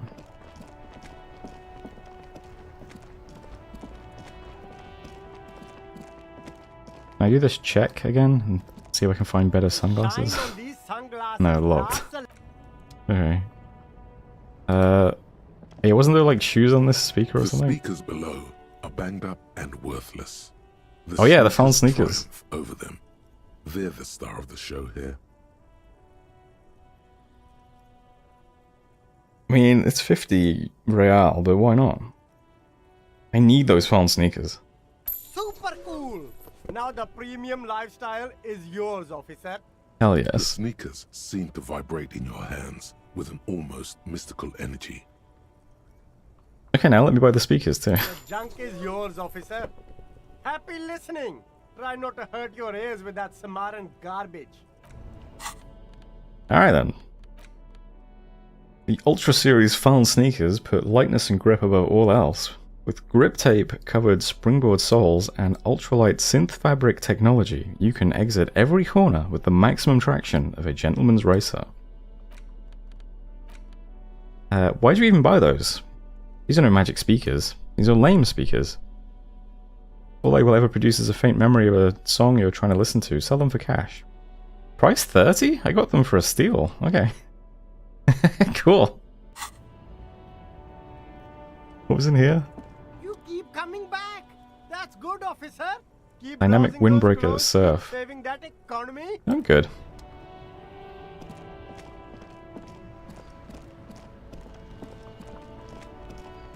Oh, hey. Who are you guys? Fuck the world? That's one brutal motor carriage. What? Okay. If I were a real skull now, I'd jack it, paint it in palm tree livery, then bottom light it, neon style. Companion wears a simple yet elegant slogan, fuck the world. A snazzy shit-ripped skullmobile like this would make a fine trophy. We could, like, hang fucking shrunken heads from the side mirrors. Cops' heads. Scary tribal shit. Okay. Yeah, tribal shit. A cop carriage like this would have proper skull value. While I appreciate the interest you take in my brutal motor carriage, I have to stop you right there. The RCM takes threats directed at its property seriously. It's just theoretical work, Copper. No basis in reality. Man, if we were certified skulls right now... Who are you? I can tell you who we're not, cop.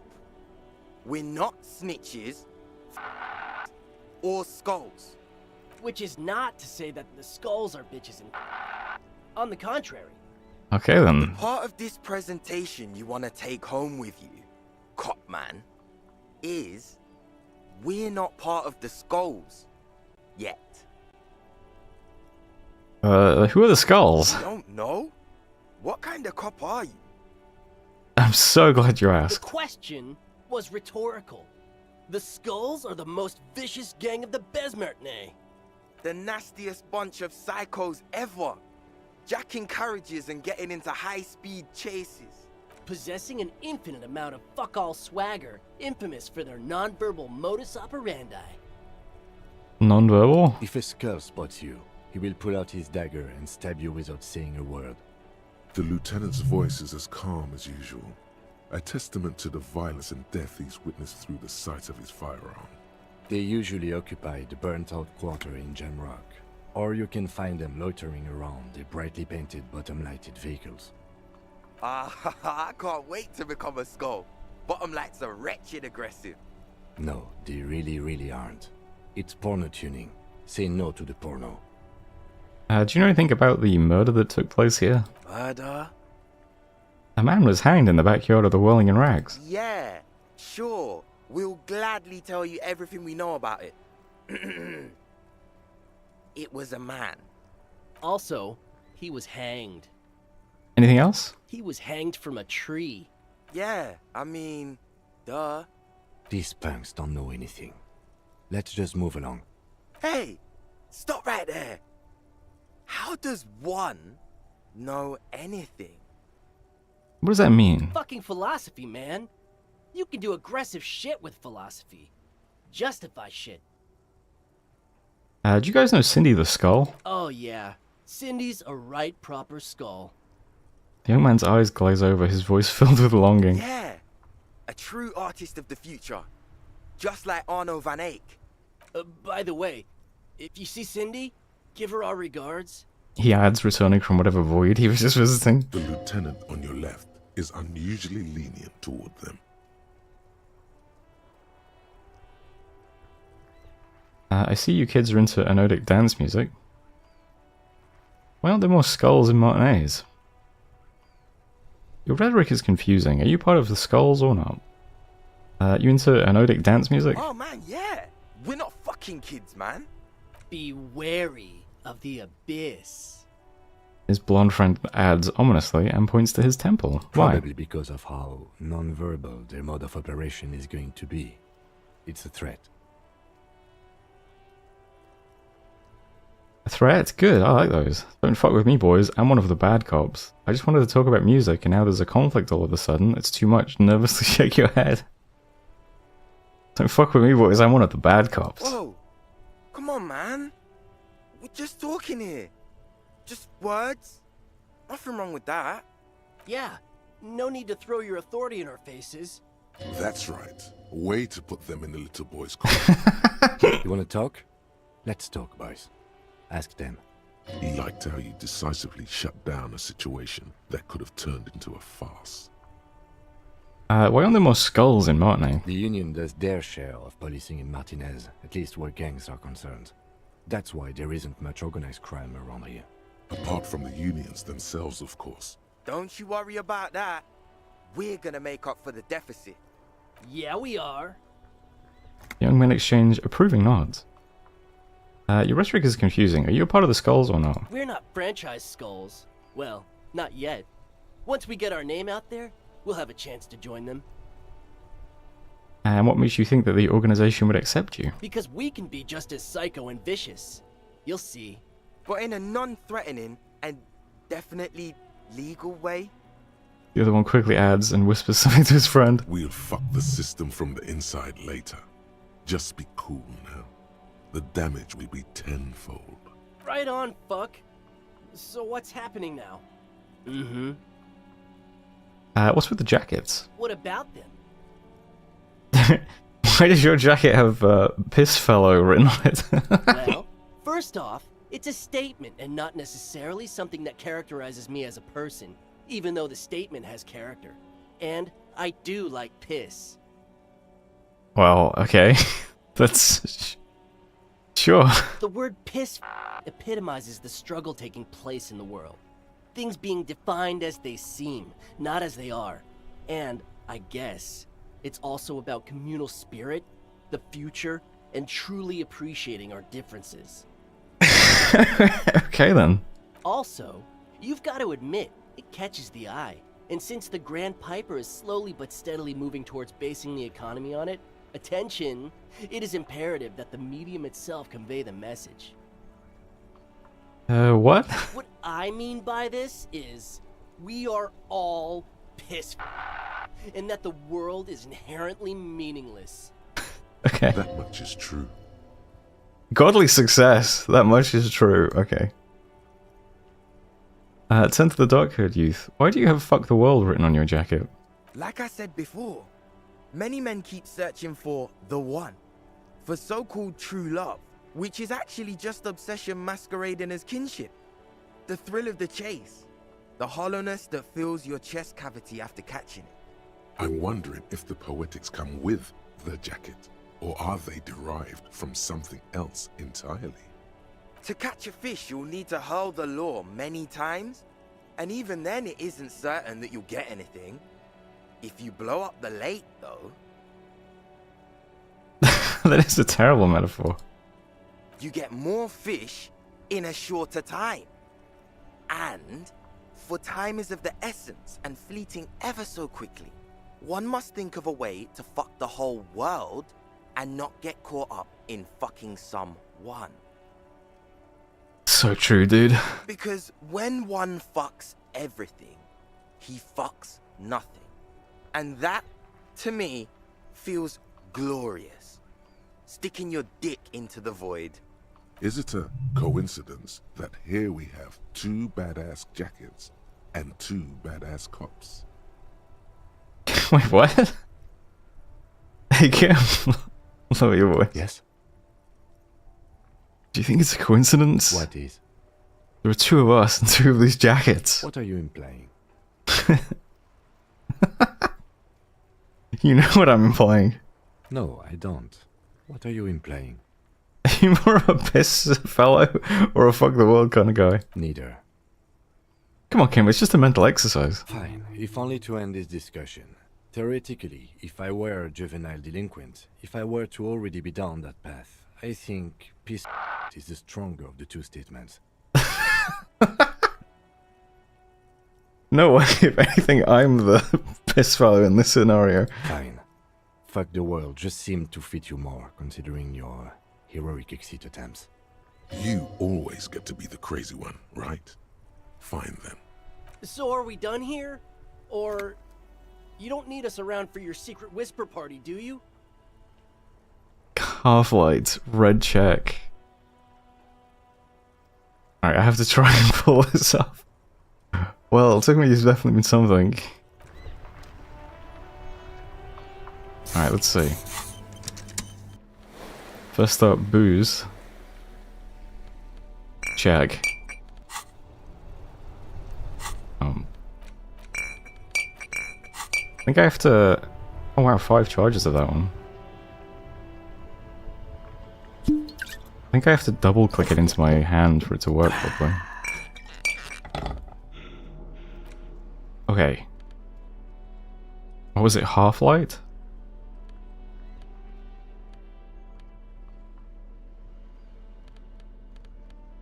Not sure if I have anything that's half-light.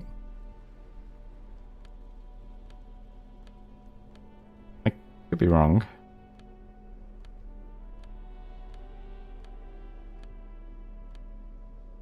Okay.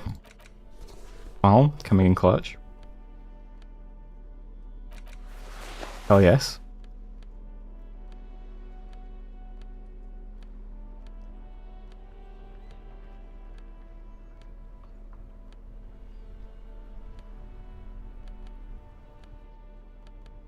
Oh yeah, I should be wearing these, I think.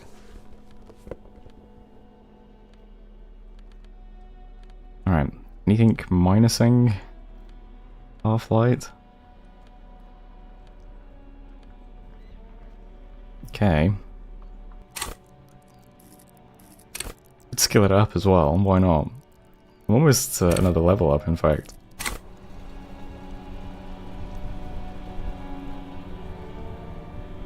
That ride is fucking light. Hey, piss. 92. Look who it is. Shrunken cophead material. Alright, come on now. 92%. Ask for the jackets for yourself and the lieutenant. No, no, no. Don't ask anything. Be subtle and scary. The boys dream about being skulls. Use that. Wait, how? Suggest they're massive skulls. Come on. Boys, with those jackets, you're gonna be the Skull Kings in no time. What? No. Skulls don't have kings. I think. And we're not even in yet. Yeah, man, keep your voice down. Skulls don't take it lightly when folks pretend to be them. We're not even prospects yet. Not even prospects and already aspiring to be kings? Wow, you boys are ambitious. Only prospects and already planning a coup in the skulls. You're destined to go far. He gets it. Passive-aggressive flattery. Shut the fuck up. Are you trying to get us killed? Now bring it to the jackets and, yes, start shouting. Yes, we want to be a cool killer skulls too, like you guys, but we don't have skull jackets. Please be quiet. What? What do you want? The jackets? No need for cruelty. You offer us your jackets like that? It'd be impolite to refuse. Oh, man. Okay. I get it. Skulls don't really wear slogans anyway. This was stupid. Fuck. Hell yes. Leveled up off that too.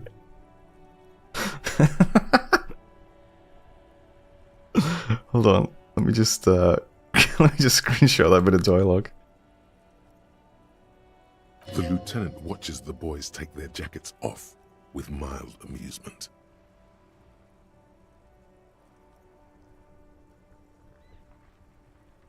Remember when I said I like the piss follow one? I got it. You can have the other one. So I prefer the piss follow one, but you can have it if you like. The other one's cool too. I'm hoping I get to keep them both. I'm pretty sure Kim is going to turn one of them down, surely. But, I guess I'll let Kim have the one he wants then. That's gallant of you. Okay, I'm good. not wearing either jacket. Why not? They're a pair. We could really raise hell, go undercover, hard. This case doesn't require us to go undercover or raise hell. In fact, I don't think the jacket will be useful at all. I just wanted them to not have them anymore. Damn. Cold-hearted cop. Well, whatever. I'll take both of them then. Do. I'm fine with that. The jackets are meant to complete each other.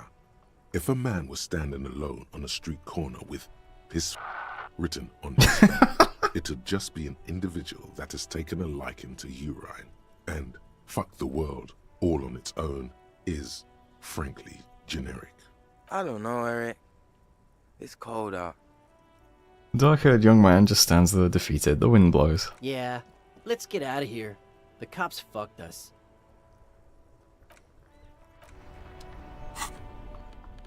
Hell yes. Drama and Half-Light, okay. A leather jacket that quite recently belonged to a young man who possessed some intimate knowledge on the human condition. It has his nom de guerre written on the back. It's quite a statement. Hell yes. A leather jacket that quite recently belonged to a hoodlum who understood love what it really is. Well, there we go then.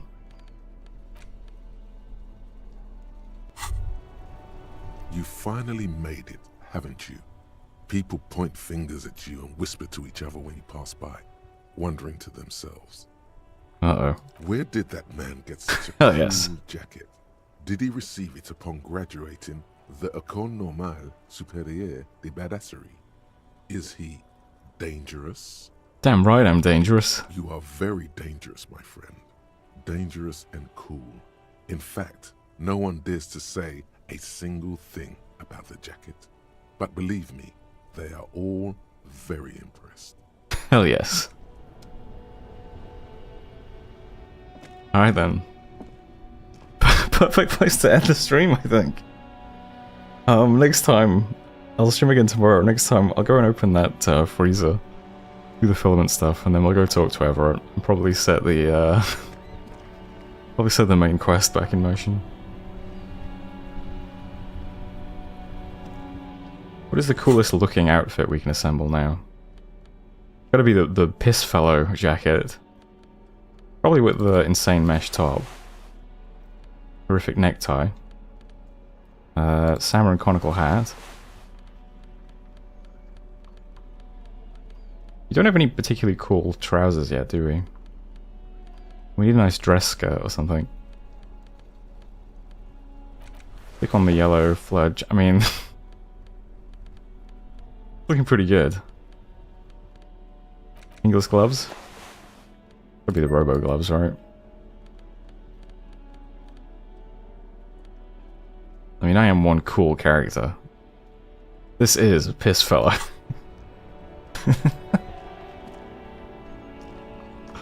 Alright, yeah, I'll leave things there for now, though. Kind of a slow one today, mostly just running around the beach looking for stuff, but that's okay.